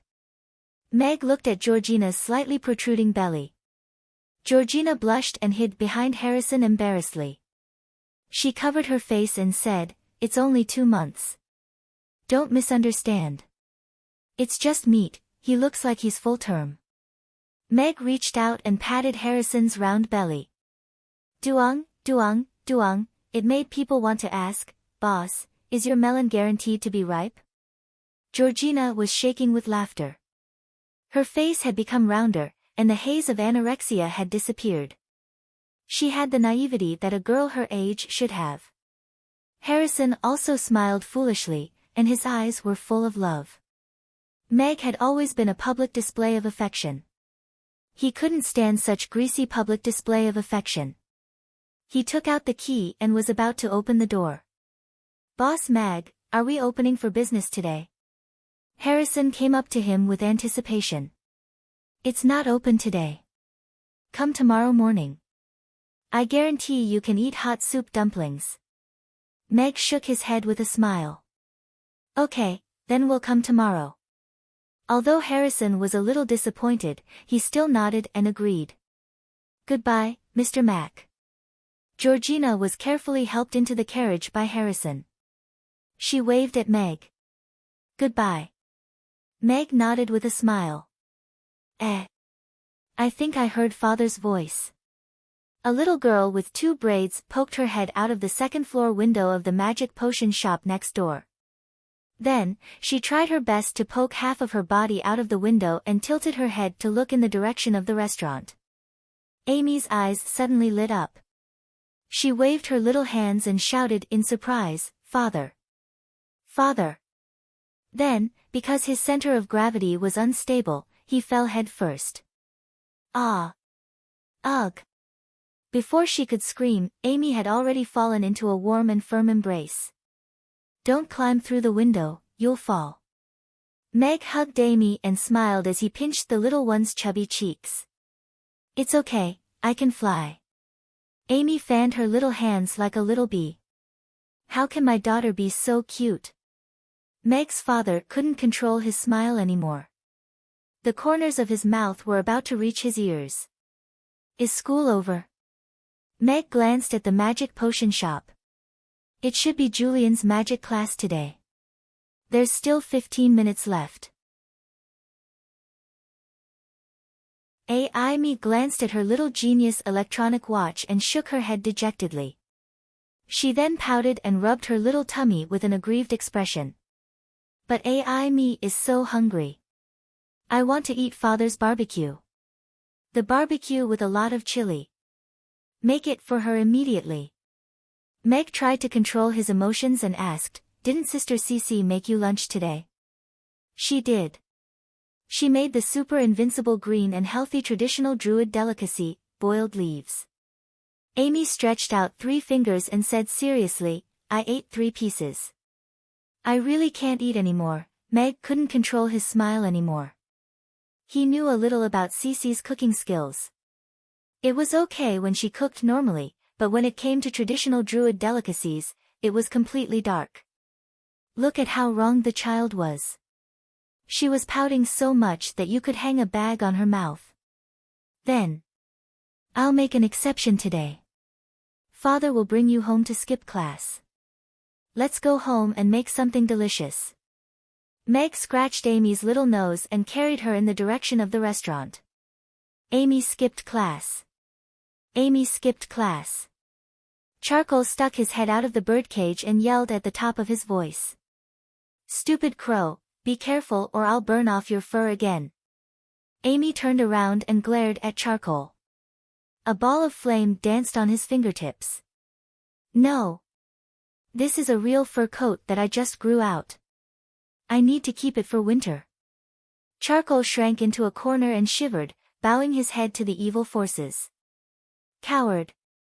Green Bean called out with some disdain.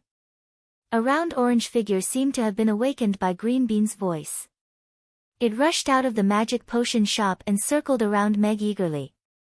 Then, it rubbed its big round face against Meg's calf with a fawning expression.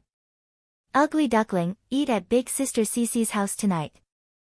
The Druid's traditional feast suits you very well. Go home after you finish eating," Amy ordered seriously as she looked down at Ugly Duckling. "Are you serious?" Ugly Duckling lay on the ground with its eyes wide open and looked at Amy with an expression of disbelief. "Mr. Mac, you're back." Cece walked to the door with a bottle of magic potion and looked at Meg in surprise. "Yes, I just got home, and I miss my child. Can I get off school 15 minutes earlier today?" Meg said with a smile. Little Amy was a little nervous, but she also looked at Cece expectantly. "No problem. We've finished all the lessons for today anyway. Amy just needs to go back and practice hard." Cece nodded with a smile. "Big Sister Cece, I love you," Amy said to Cece in a daze, and her little face lit up immediately. "Take care and rest. It seems like another little fellow is coming to this world soon." Meg looked at Cece's pregnant belly. The Druid's pregnancy cycle was 6 months. Calculating the time, the little fellow should be born soon. "Big Sister Cece, take Ugly Duckling away and let it go after the diet meal," Amy said to Cece without turning back as Meg carried her away. "Okay," Cece answered with a smile. She picked up the dumbfounded Ugly Duckling, and then carried it into the shop under its desperate gaze. She slammed the door and locked it from the inside.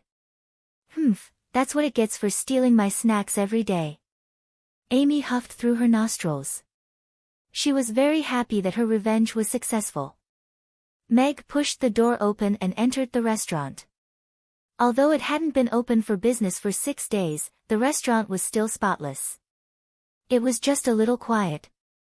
Meg put Amy down and looked around. Where's Anne? Big sister and has gone to class. She's the art teacher of Hope School now. School should be over soon.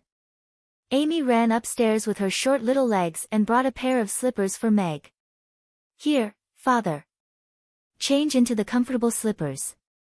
Meg's heart warmed. This was a considerate little girl. Amy, do you want to eat roast mutton or roast beef? Or roast pork belly? Meg asked as he walked towards the kitchen. I want all of them. Amy ran after him. I really want to eat all of them. Meg lowered his head and looked at the expectant little girl. He nodded and said, okay, then I'll roast all of them for you. There were all kinds of fresh dishes provided by the system in the fridge. He put on an apron and protruded and marinated the beef, mutton, and pork belly. After he was done with the preparations, Meg went upstairs to take a shower. He changed into a simple and fresh set of clothes and went downstairs. The meat was almost marinated, and the charcoal stove was also ready. It wasn't even 4:00 yet, and there were only the father and daughter in the restaurant. So Meg directly took a small grill and put it on the table to roast while eating. The pork belly was cut very thinly. As soon as it was put on the grill, it started to sizzle. Soon, the fat meat became transparent. He quickly brushed a thin layer of sauce on it, sprinkled some cumin and pepper powder, and immediately took it out of the pot and into the plate. Amy had already prepared the lettuce. She wrapped it in the lettuce, pulled out a bamboo skewer, and stacked 3 pieces of pork belly together. She put it into her mouth and bit into it. The sweet lettuce wrapped around the fragrant roasted pork belly. It was a perfect combination to enjoy a big mouthful of meat while also relieving grease. Of course, a layman like Meg didn't like to wrap lettuce. He liked to put the oily pork belly directly into his mouth. He loved the taste of the overflowing oil. It was fat but not greasy. This was the foundation of his roasted pork belly. Children would naturally have lighter tastes.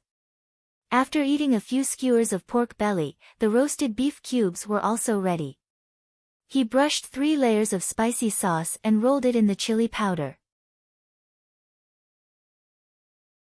Only then did it basically meet Amy's requirements of spicy roasted meat. Amy held the bamboo skewer with both hands like a little squirrel. She blew quickly in small mouthfuls, and then took a bite of the beef cubes. Her cheeks immediately puffed up, and then she chewed happily. Father, you eat too. Amy handed the skewers in her hand to Meg. Father isn't hungry. Take your time, Amy. There's still a lot more. They're all yours. Meg looked at Amy dotingly. Speaking of which, many things had happened during this period. He was exhausted from dealing with them, and he had greatly lacked care and concern for Amy. Now that he had become a god, he should take more time to spend with his child after he settled the remaining matters. Just like that, one person roasted meat, and the other ate. The father and daughter were happy and harmonious. Then, the dining room door was pushed open. Irina stood at the dining room door with a motherly smile on her face, holding a roasted goose to take out. She looked at the father and daughter eating roasted meat and the bamboo skewers piled up into a small mountain at the side. Her delicate eyebrows stood up like 2 swords, and she said with some anger in her voice, You're eating roasted meat behind my back. Sigh, honey, listen to me. Meg hurriedly put down the skewers in his hand. Before he could argue, Irina had already closed the door, threw away the roasted goose in her hand, and sat down at the table. She took the roasted beef skewers from Amy with one hand and ordered, add another 50 beef skewers and 50 mutton skewers, and streaky pork. Then I'll add another 100 streaky pork skewers. Meg wanted to say something, but he hesitated. In the end, he obediently went into the kitchen to prepare the meat skewers. Meg looked at Irina, who was enjoying the roasted meat, and asked, "Where's Yai?" "At the ice cream shop. Phyllis and the others are watching." Irina ate 5 roasted beef and mutton skewers in a row. Then, she took a big gulp of the cold beer that Meg poured for her.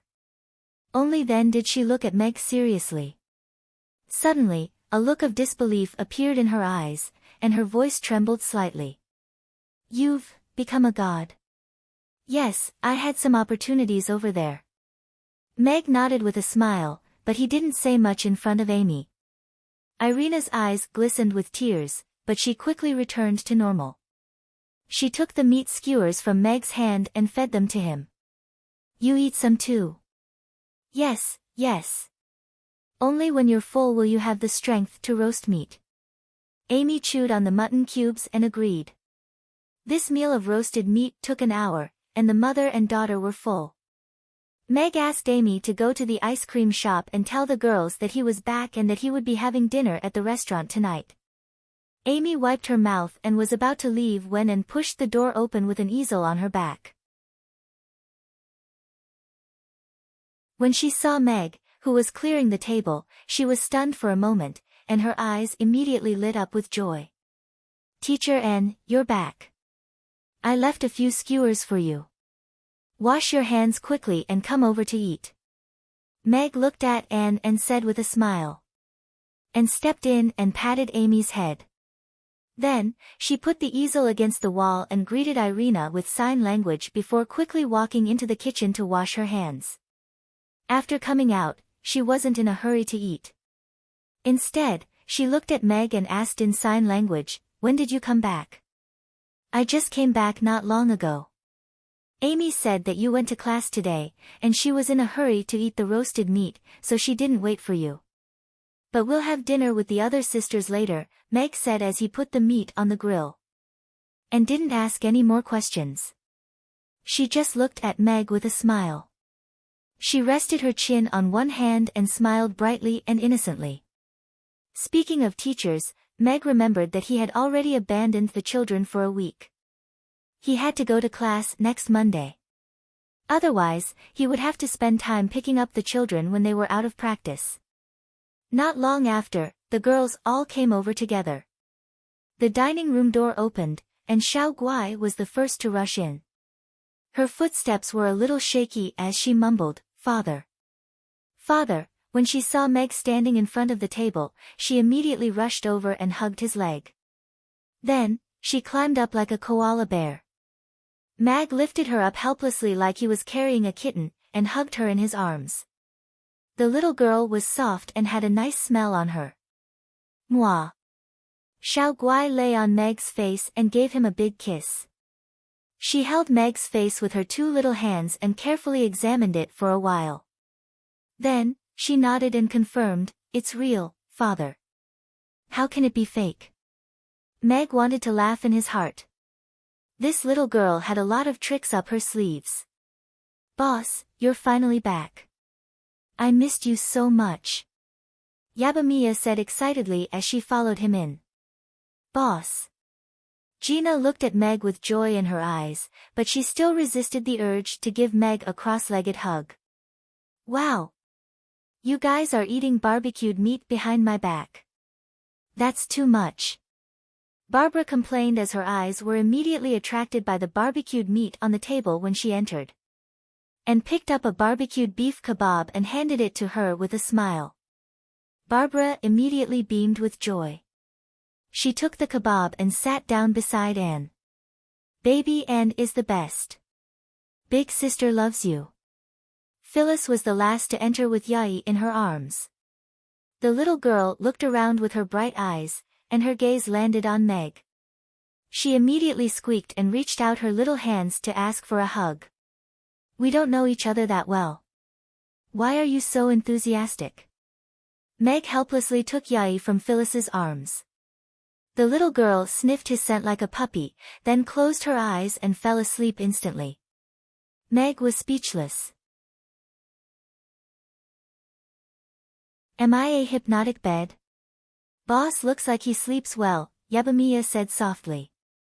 Elizabeth's mouth twitched, but she held back her laughter. However, she looked at Meg and felt that the current Meg seemed a little different, but she couldn't tell what the difference was. What are we eating tonight? Barbecued meat? Hot pot? Or stir-fried vegetables? Meg asked everyone as he placed Yai on the stroller to sleep. Actually, we've eaten hot pot and barbecued meat these few days. Reina and Phyllis have successfully mastered these two skills. I want to eat braised pork, Yabamiya expressed her opinion. I want to eat beggar's chicken, Gina said. I want to eat grilled fish.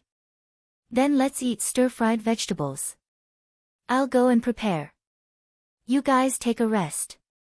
Mag nodded, and continued, oh, yes. I've brought you some presents on this trip. Open them and take a look. He took out a pile of gifts from his magic ring and distributed them to the girls. The girls opened the gifts happily, but Phyllis followed Meg into the kitchen. Let me help you. Meg didn't refuse. Phyllis was an excellent cook. With her help, he could get twice the result with half the effort. The girls' surprised and puzzled voices came from outside. These were the gifts that Meg had brought back from the dungeon. He didn't purposely choose things that were too high-tech. They were more practical. It's so cool and comfortable. Yabamiya wore an exquisite bracelet on her wrist. It was a thermostat bracelet that could ensure that her body temperature was maintained at a comfortable range. Mia was afraid of cold and heat. With this bracelet, she didn't have to worry about sweating even if she was busy at work. The others' gifts were also unique. They were all carefully selected by Meg. For example, Amy's gift was a super snack gift bag. It included 100 types of popular snacks in the dungeon, and they were all super large portions. Anne's gift was a drawing board. This wasn't an ordinary drawing board. It could shrink into the shape of a bracelet and expand into a large drawing board. It could be used to draw directly on the drawing board. The finished drawing could be stored in the drawing board. It was a magical tool for drawing outside. After dinner, the girls cleared the table and left. Mag repeated Journey to the West 3 times before he finally managed to coax the 3 children to sleep. After closing the door gently, Meg returned to the bedroom.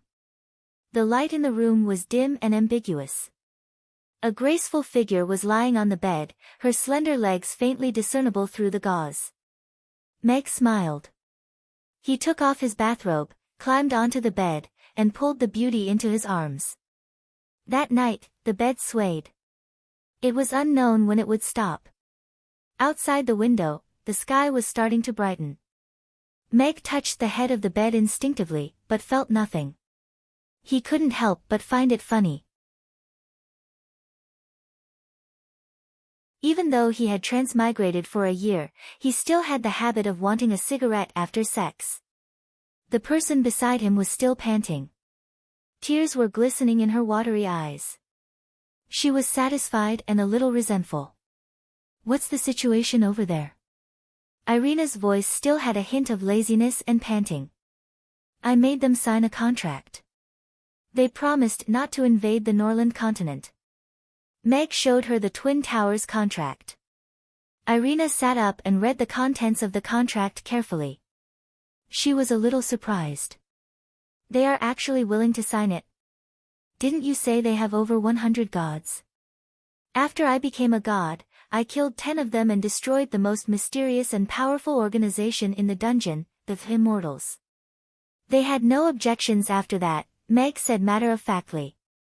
Irina's mouth was slightly agape as she looked at Meg in disbelief. Those were gods.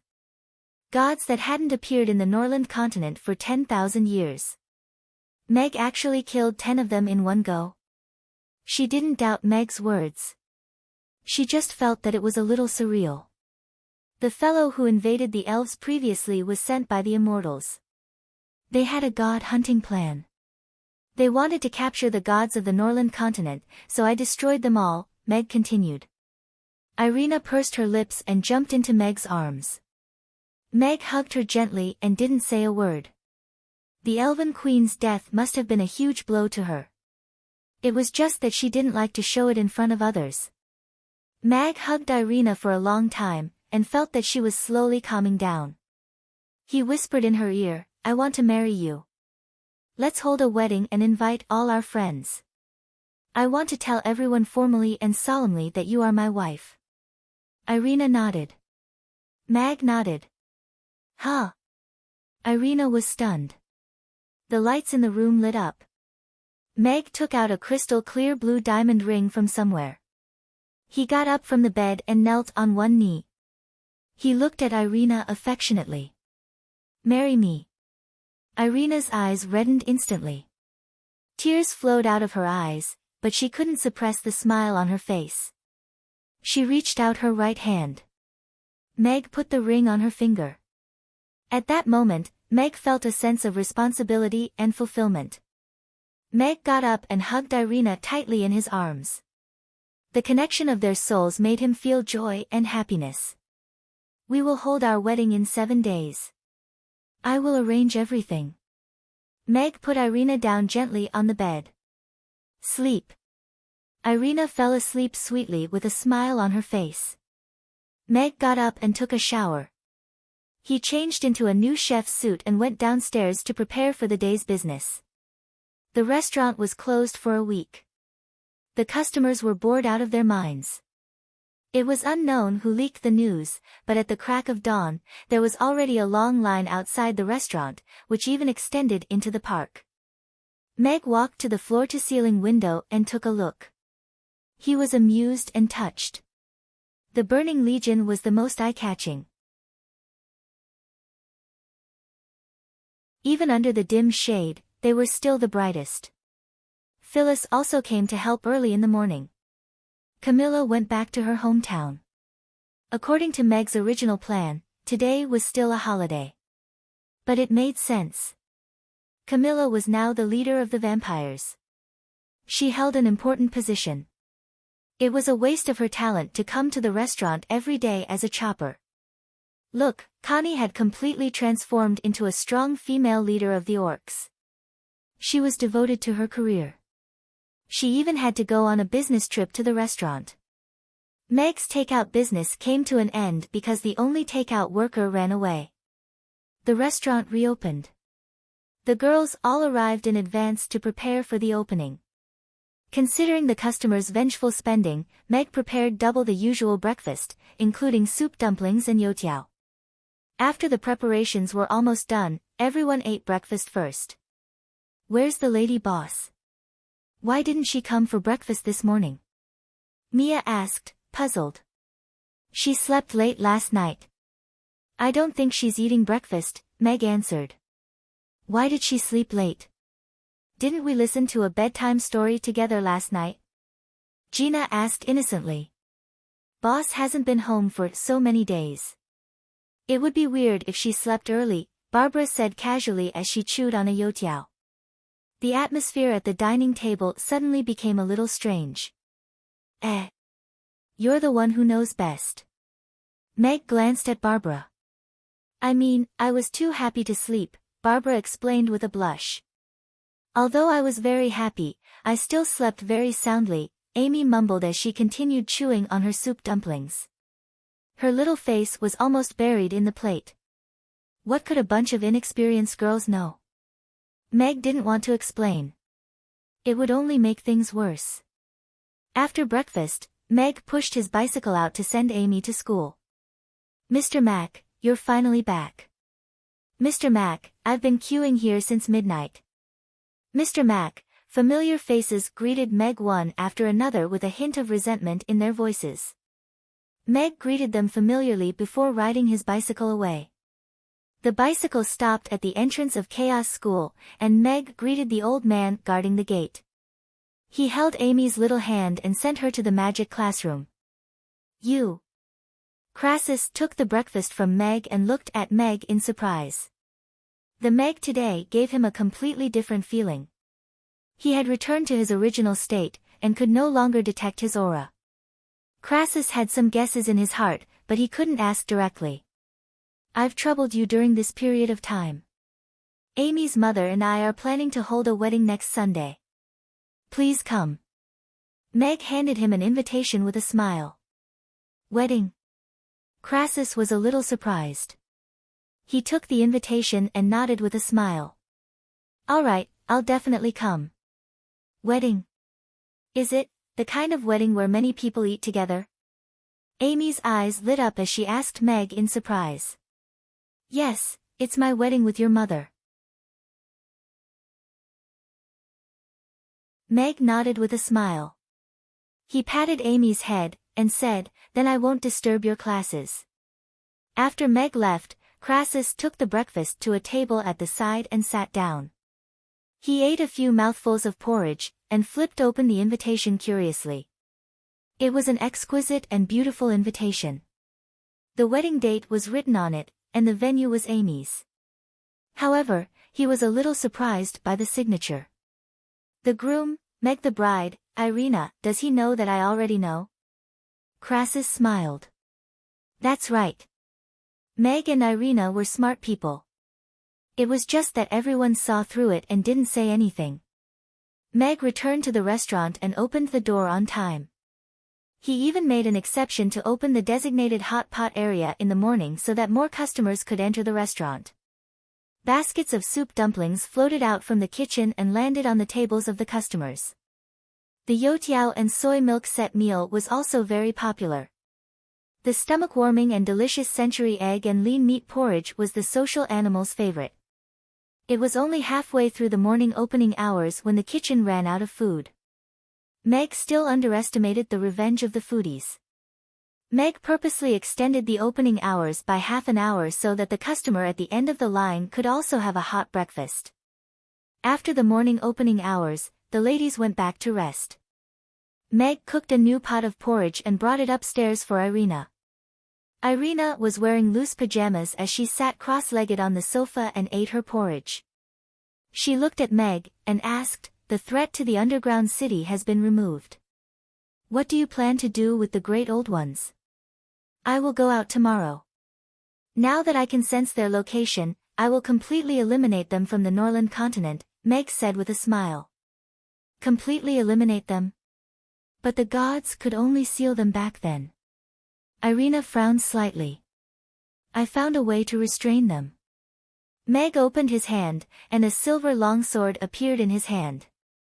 Irina looked at the two mysterious runes engraved on the sword hilt, and asked curiously, This is the Heaven's questioning sword. It's another opportunity one got in the underground city. It can be said to be the embodiment of the laws. It specializes in cutting down laws, Meg explained.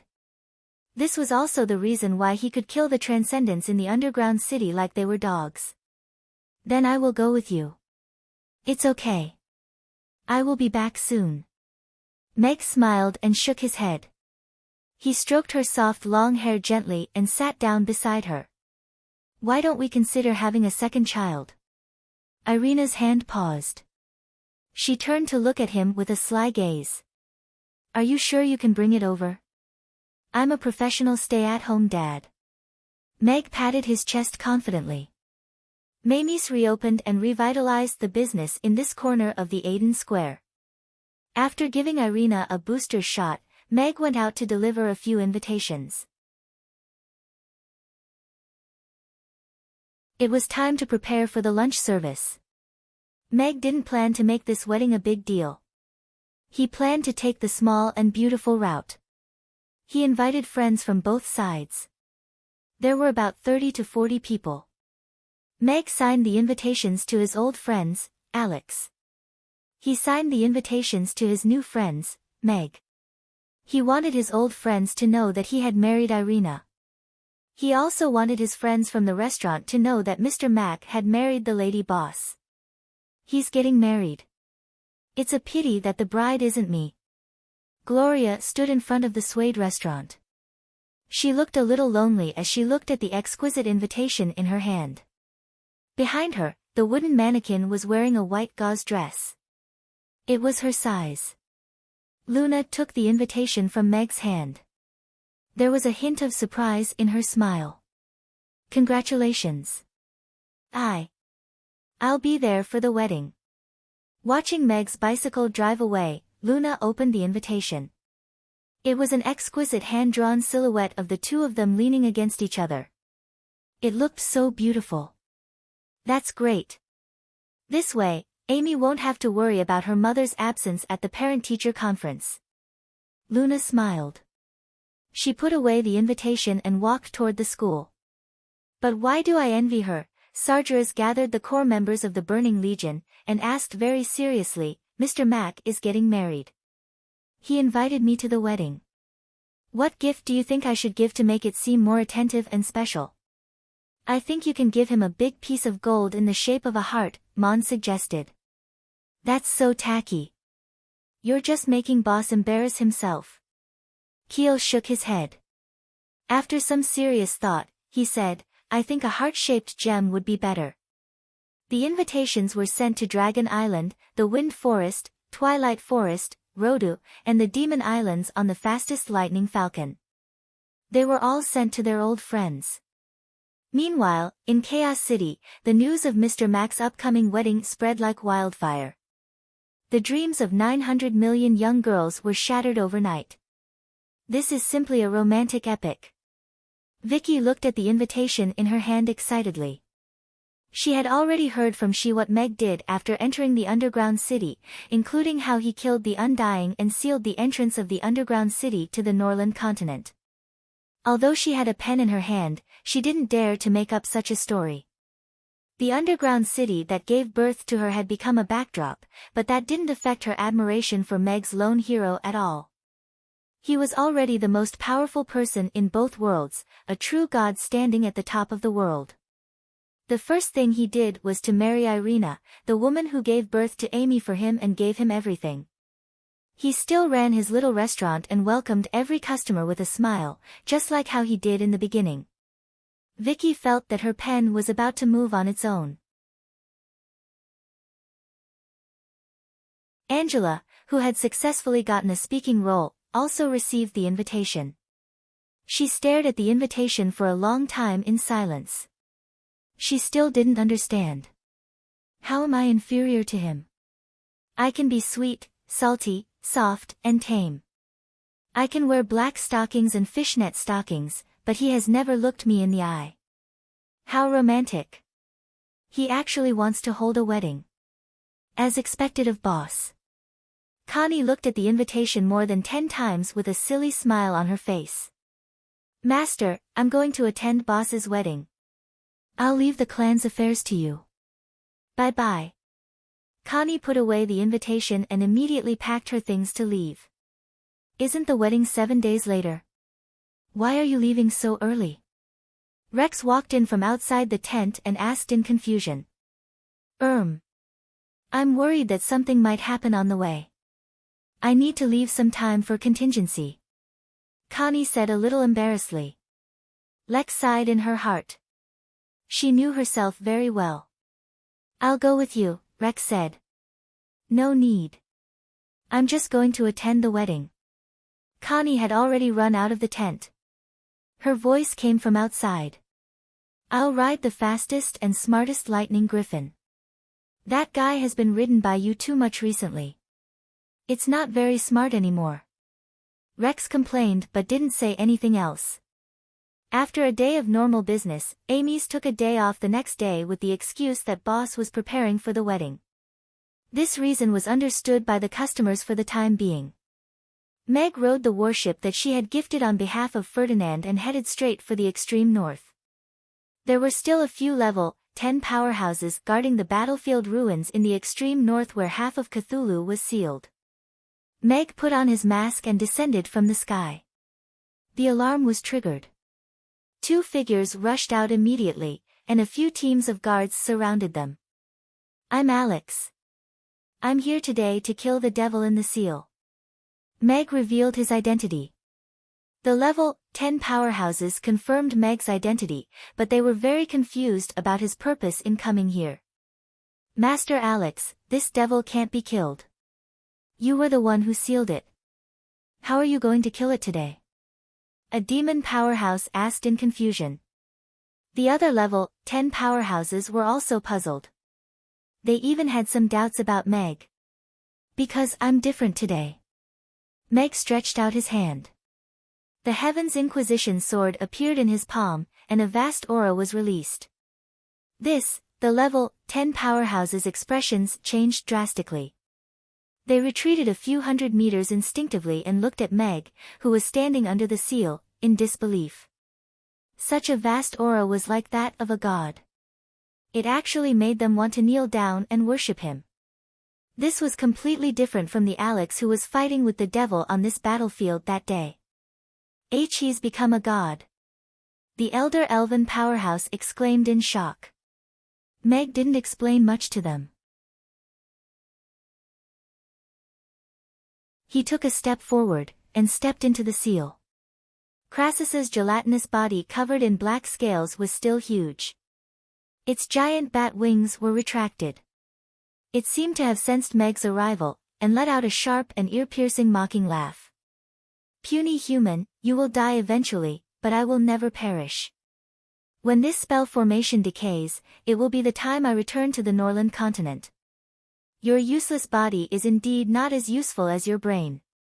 After all, you've supplied the entire city with octopus tentacles. This kind of output and contribution is totally worth awarding you a little gold medal as a supplier. Meg looked at that squirming Cthulhu coldly. Arrange it right away, the system answered. Puny, before Crassus could finish, a white rainbow had already slashed out from Meg's hand, and pierced through Cthulhu's body countless times in an instant. Beams of light shot out from Cthulhu's body that had been stabbed. The flying sword returned to its sheath, and landed in Meg's hand. Crassus's huge body exploded, and completely turned into nothingness. I'm very big. You can't bear it. Meg kept his sword, and left the seal without looking back. On this day, Cthulhu died, and the seal on the Arctic plains of the far north was lifted. The guards stationed in this bitter cold land could return home. It was also on this day that Meg walked through the mountains and rivers of the Norland continent, and killed 15 great old ones. Only half of Cthulhu was left outside Chaos City. The news of Alex becoming a god spread across the Norland continent. Sean rushed to the palace, but this impregnable palace didn't give him much sense of security. When night fell, Meg, who had been on the move for a day, arrived outside the palace in the center of Rodu. The next morning, the Roth Empire announced to the world, King Andre and Crown Prince Sean suddenly contracted a serious illness, and passed away one after another. The third prince, Yuri Edward, was crowned king. Because he was still young, Princess Vanessa assisted him in ruling the country. The world was shocked. Are you sure you want this wedding dress? Or do you want to try another one? Meg held 2 wedding dresses in his hands. Irina looked at the wedding dresses in Meg's hands with a conflicted expression. One had a fresh style of tulle, and the other had a gorgeous style with a long hemline. She liked both. What should she do? Meg could tell that Irina was conflicted. He smiled, and said, why don't we keep both and wear them during the wedding? I think it's pretty good. Irina nodded. The wedding date was approaching quickly. Meg planned to prepare an exquisite and beautiful wedding for Irina, hoping to leave her with a beautiful memory. During this period, Meg didn't slack off at all. What he spent the most effort on was the Manchuhan Imperial Feast with 108 dishes in his mind. Back then, Meg promised Amy that he would cook a Manchuhan Imperial Feast for her in the future. Naturally, he couldn't go back on his word. However, the amount of work required to cook these 108 dishes was really shocking. Luckily, after breaking through to the godly realm, his comprehension and control had reached the extreme. He had already mastered it in a few days. Amy ran over, and curiously asked, Father, little Guy and I only need to hold Floey tomorrow? Floey? Where is Floey? Little Guy, who was sitting on the ground playing with building blocks, looked up and around before lowering his head to continue stacking building blocks. Yes, you only need to hold Floey and walk in front of us tomorrow. Then, you can go and eat. Meg nodded with a smile and patted Amy's head. Also, Father will cook a Manchuhan Imperial Feast for you tomorrow. Manchuhan Imperial Feast. Is that the Manchuhan Imperial Feast that has 108 dishes and can be eaten for 3 days in a row? Amy's eyes lit up as if there was a glimmer of light in them. You still remember? Meg couldn't help but laugh. Sure enough, the thing that a foodie couldn't forget the most was delicious food. Of course, this is the first time Father promised to cook delicious food for me. Amy nodded her little head matter-of-factly.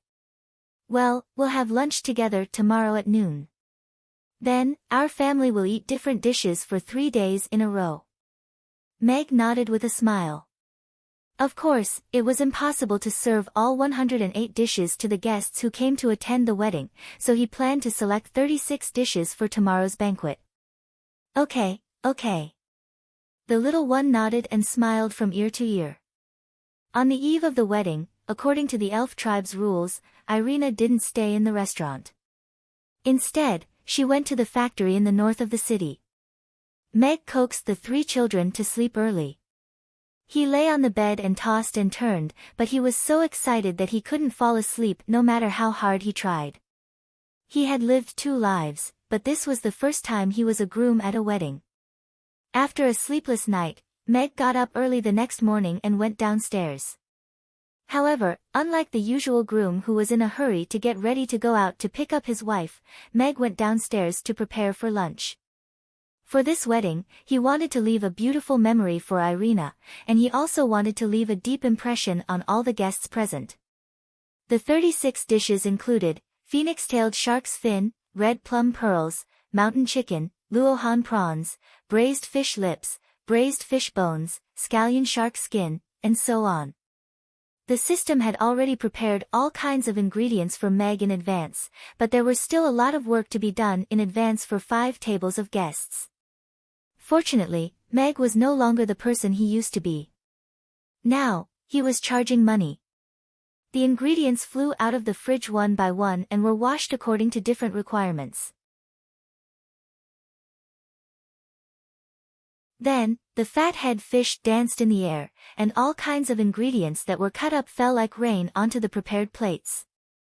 In less than half an hour, all the ingredients that needed to be prepared in advance were prepared.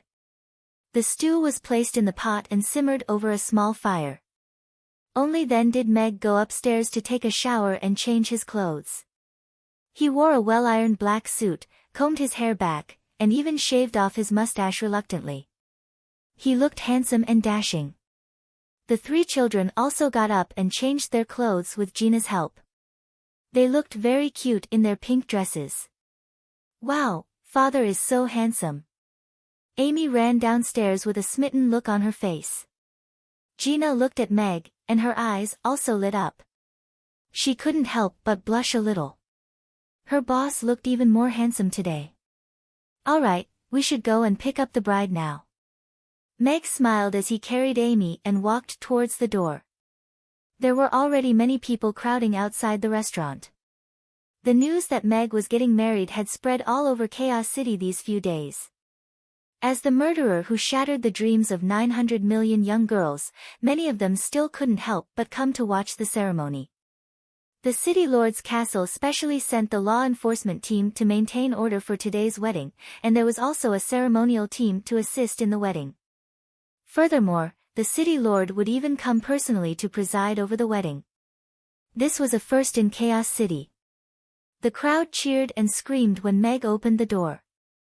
Heavens, he's so handsome. What do you mean by not being the bride?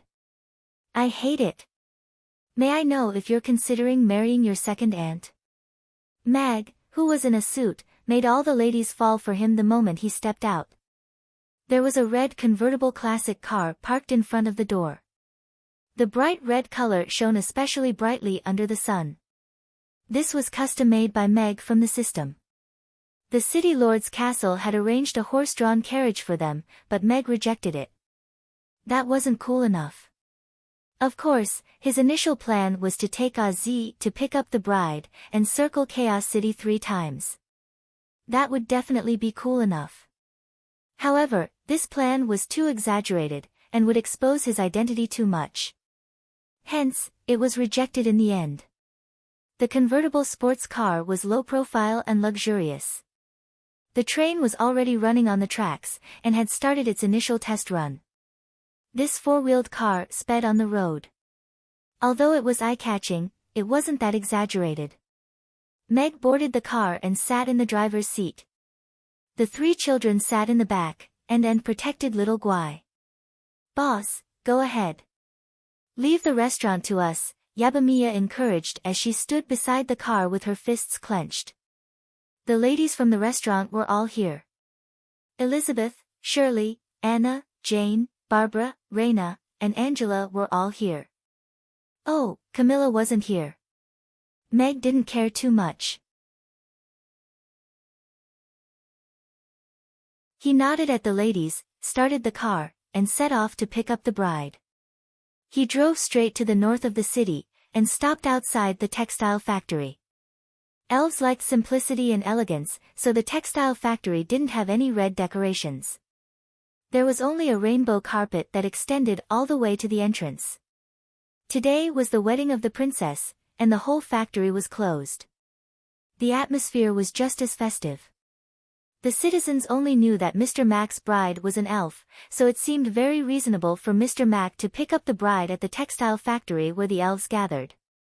They didn't think too much about it. Meg alighted, and stood in front of the car as he looked in the direction of the entrance with anticipation. Music started to play. It was the traditional ocarina of the elves. Accompanied by Ashley and Phyllis on her left and right, Irina walked down the colorful red carpet. Her gorgeous white wedding gown made her look even more holy and pure, and she wore a small golden crown on her head, making her look noble and elegant.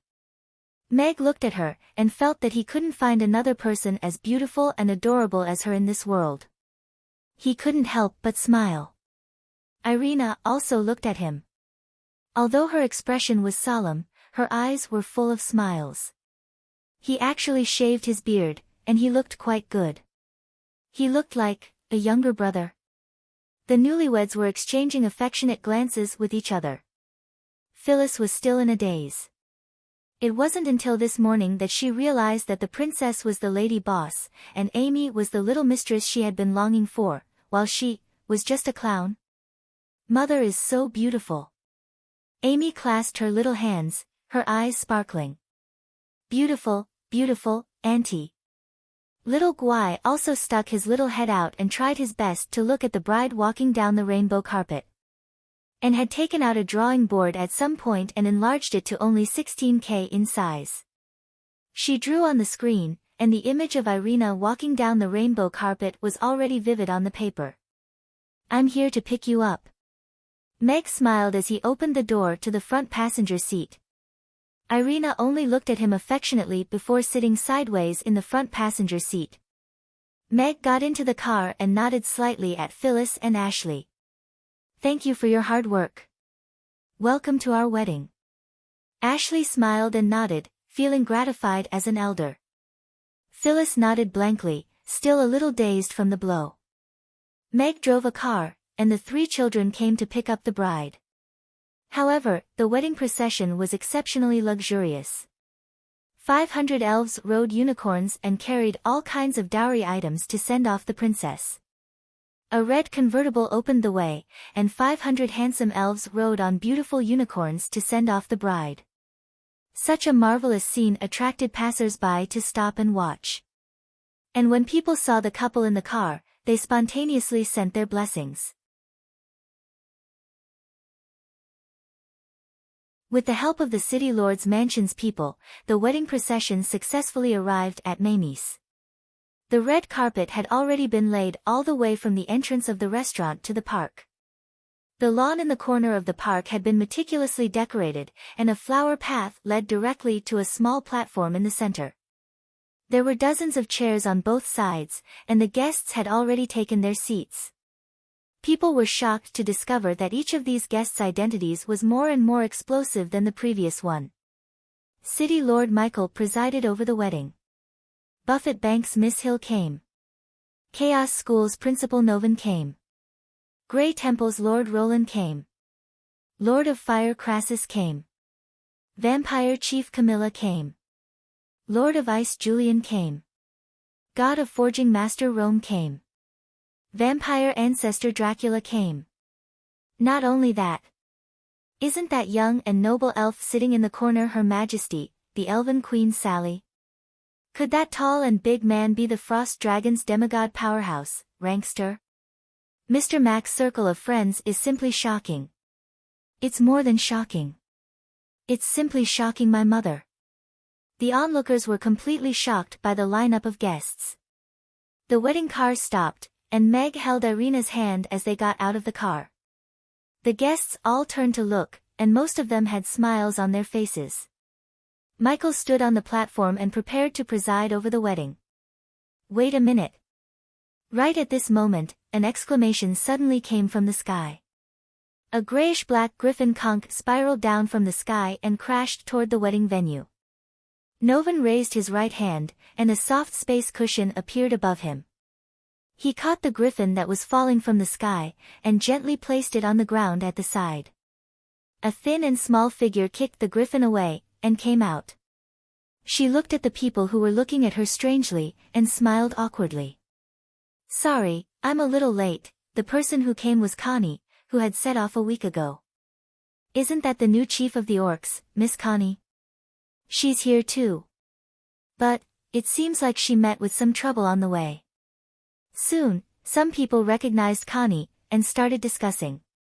Connie covered her face, and quickly ran to sit beside Barbara, pretending that nothing had happened. Now, everyone was here. The elven band played traditional music, and Amy and little Guy walked in front with flowers in their hands.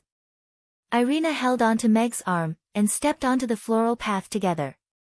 Michael used the ancient wedding speech of the Norland continent to give the newlyweds his sincere blessings. Meg held Irina's hand and walked up the platform. The two of them stood facing each other, and looked at each other. Let's invite our groom to say a few words to the bride. Michael stepped down from the platform with a smile. Presiding over a god's wedding was something that he could brag about for the rest of his life. The venue became quiet all of a sudden, and everyone looked at the two of them on the platform. The ladies' eyes were shining with anticipation. A wedding like this was probably what every woman yearned for, right? Meg looked at Irina, and felt his heart beating faster. Even when he was facing the great old one, he wasn't as nervous as he was now. His voice was a little hoarse because of nervousness, but he still said in a magnetic voice, "Life and death contract, we'll make a promise. Holding your hand, we'll grow old together. I'll keep this promise." Irina smiled. She smiled so happily that tears glistened in her eyes. She suddenly understood why she persevered for 3 years. It was so that their family could be reunited again. It was so that she could stand here and marry him at this moment. Meg pulled her into his arms and hugged her tightly. Thunderous applause rang out at the scene, mixed with a few sighs of sorrow. The wedding ceremony ended in the fragrance of lemons. It was trendy and moving. It would definitely lead to a new trend of weddings in Chaos City. Meg held Irina's hand and returned to the dining room. The second floor was the bridal chamber that had been decorated. The guests also went to the dining room to wait for the banquet to begin. Given the status of the guests, eating at a wedding had always been the least important part of the event. However, this was Meg's wedding, so it was a little different because he would cook personally. "If you didn't cook personally, I might not have come today," Dracula said to Camilla, who was sitting beside him. Useless, Camilla complained, but she was a little absent-minded. Amy was holding a small bowl and had already found a seat for herself. Anne and Xiao Guai were sitting next to her. They did not have much fighting spirit, and Ugly Duckling was squatting by her feet, wondering if it could eat meat today. Everyone sat down and chatted. Many of them knew each other, so it was not boring. The Hill and Gloria sat together. Luna and Sally were also at this table. Vicky and she were also at this table. Why do I feel that the atmosphere at this table is a little strange? Could it be a breakup alliance? Vicky whispered to she through telepathy. Mr. Mac is too bold, isn't he? She gave a perfunctory and fiddled with her bracelet. Vicky took a serious look at she. She doesn't seem normal either. Amid everyone's anticipation, the dishes finally started to be served from the kitchen. Shark's fin with phoenix tail, red plum beads, Guanlu mountain chicken, Luohan prawns. There was a dazzling array of colors and smells, and even the well-informed guests could not help but exclaim. Thank goodness I made it in time. Otherwise, I would have missed this exceptional feast. Connie, who took the opportunity to change her clothes and wash her face, muttered softly. She chewed on a prawn and beamed with joy. We've been eating for 3 days in a row. This is so blissful.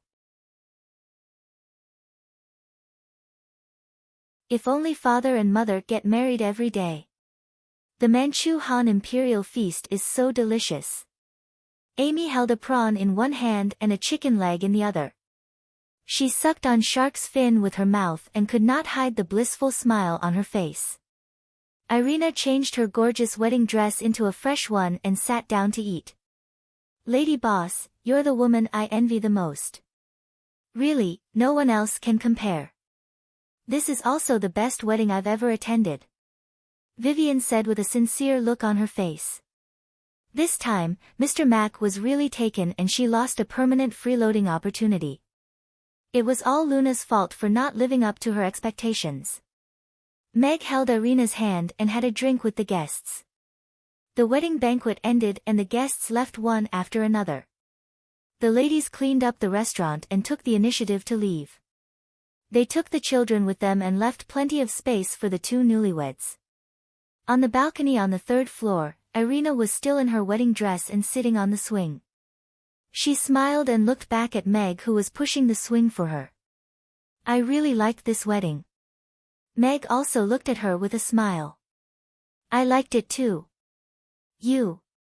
End of book. It's over. After a day and a night of writing, the grand finale of 15,000 yuan, there were so many things she wanted to say, but now she just wanted to go out for a walk and calm down. She would write the closing speech in 2 days. End of chapter. You're tuning into the Dreamy Chapters YouTube channel. We're so grateful for your support and don't forget to subscribe to join us on this incredible journey through captivating stories. Your generosity through donations truly makes a world of difference, as it's the primary source of revenue that allows me to expand and enhance this channel for you. Thank you from the bottom of my heart for being a part of this adventure.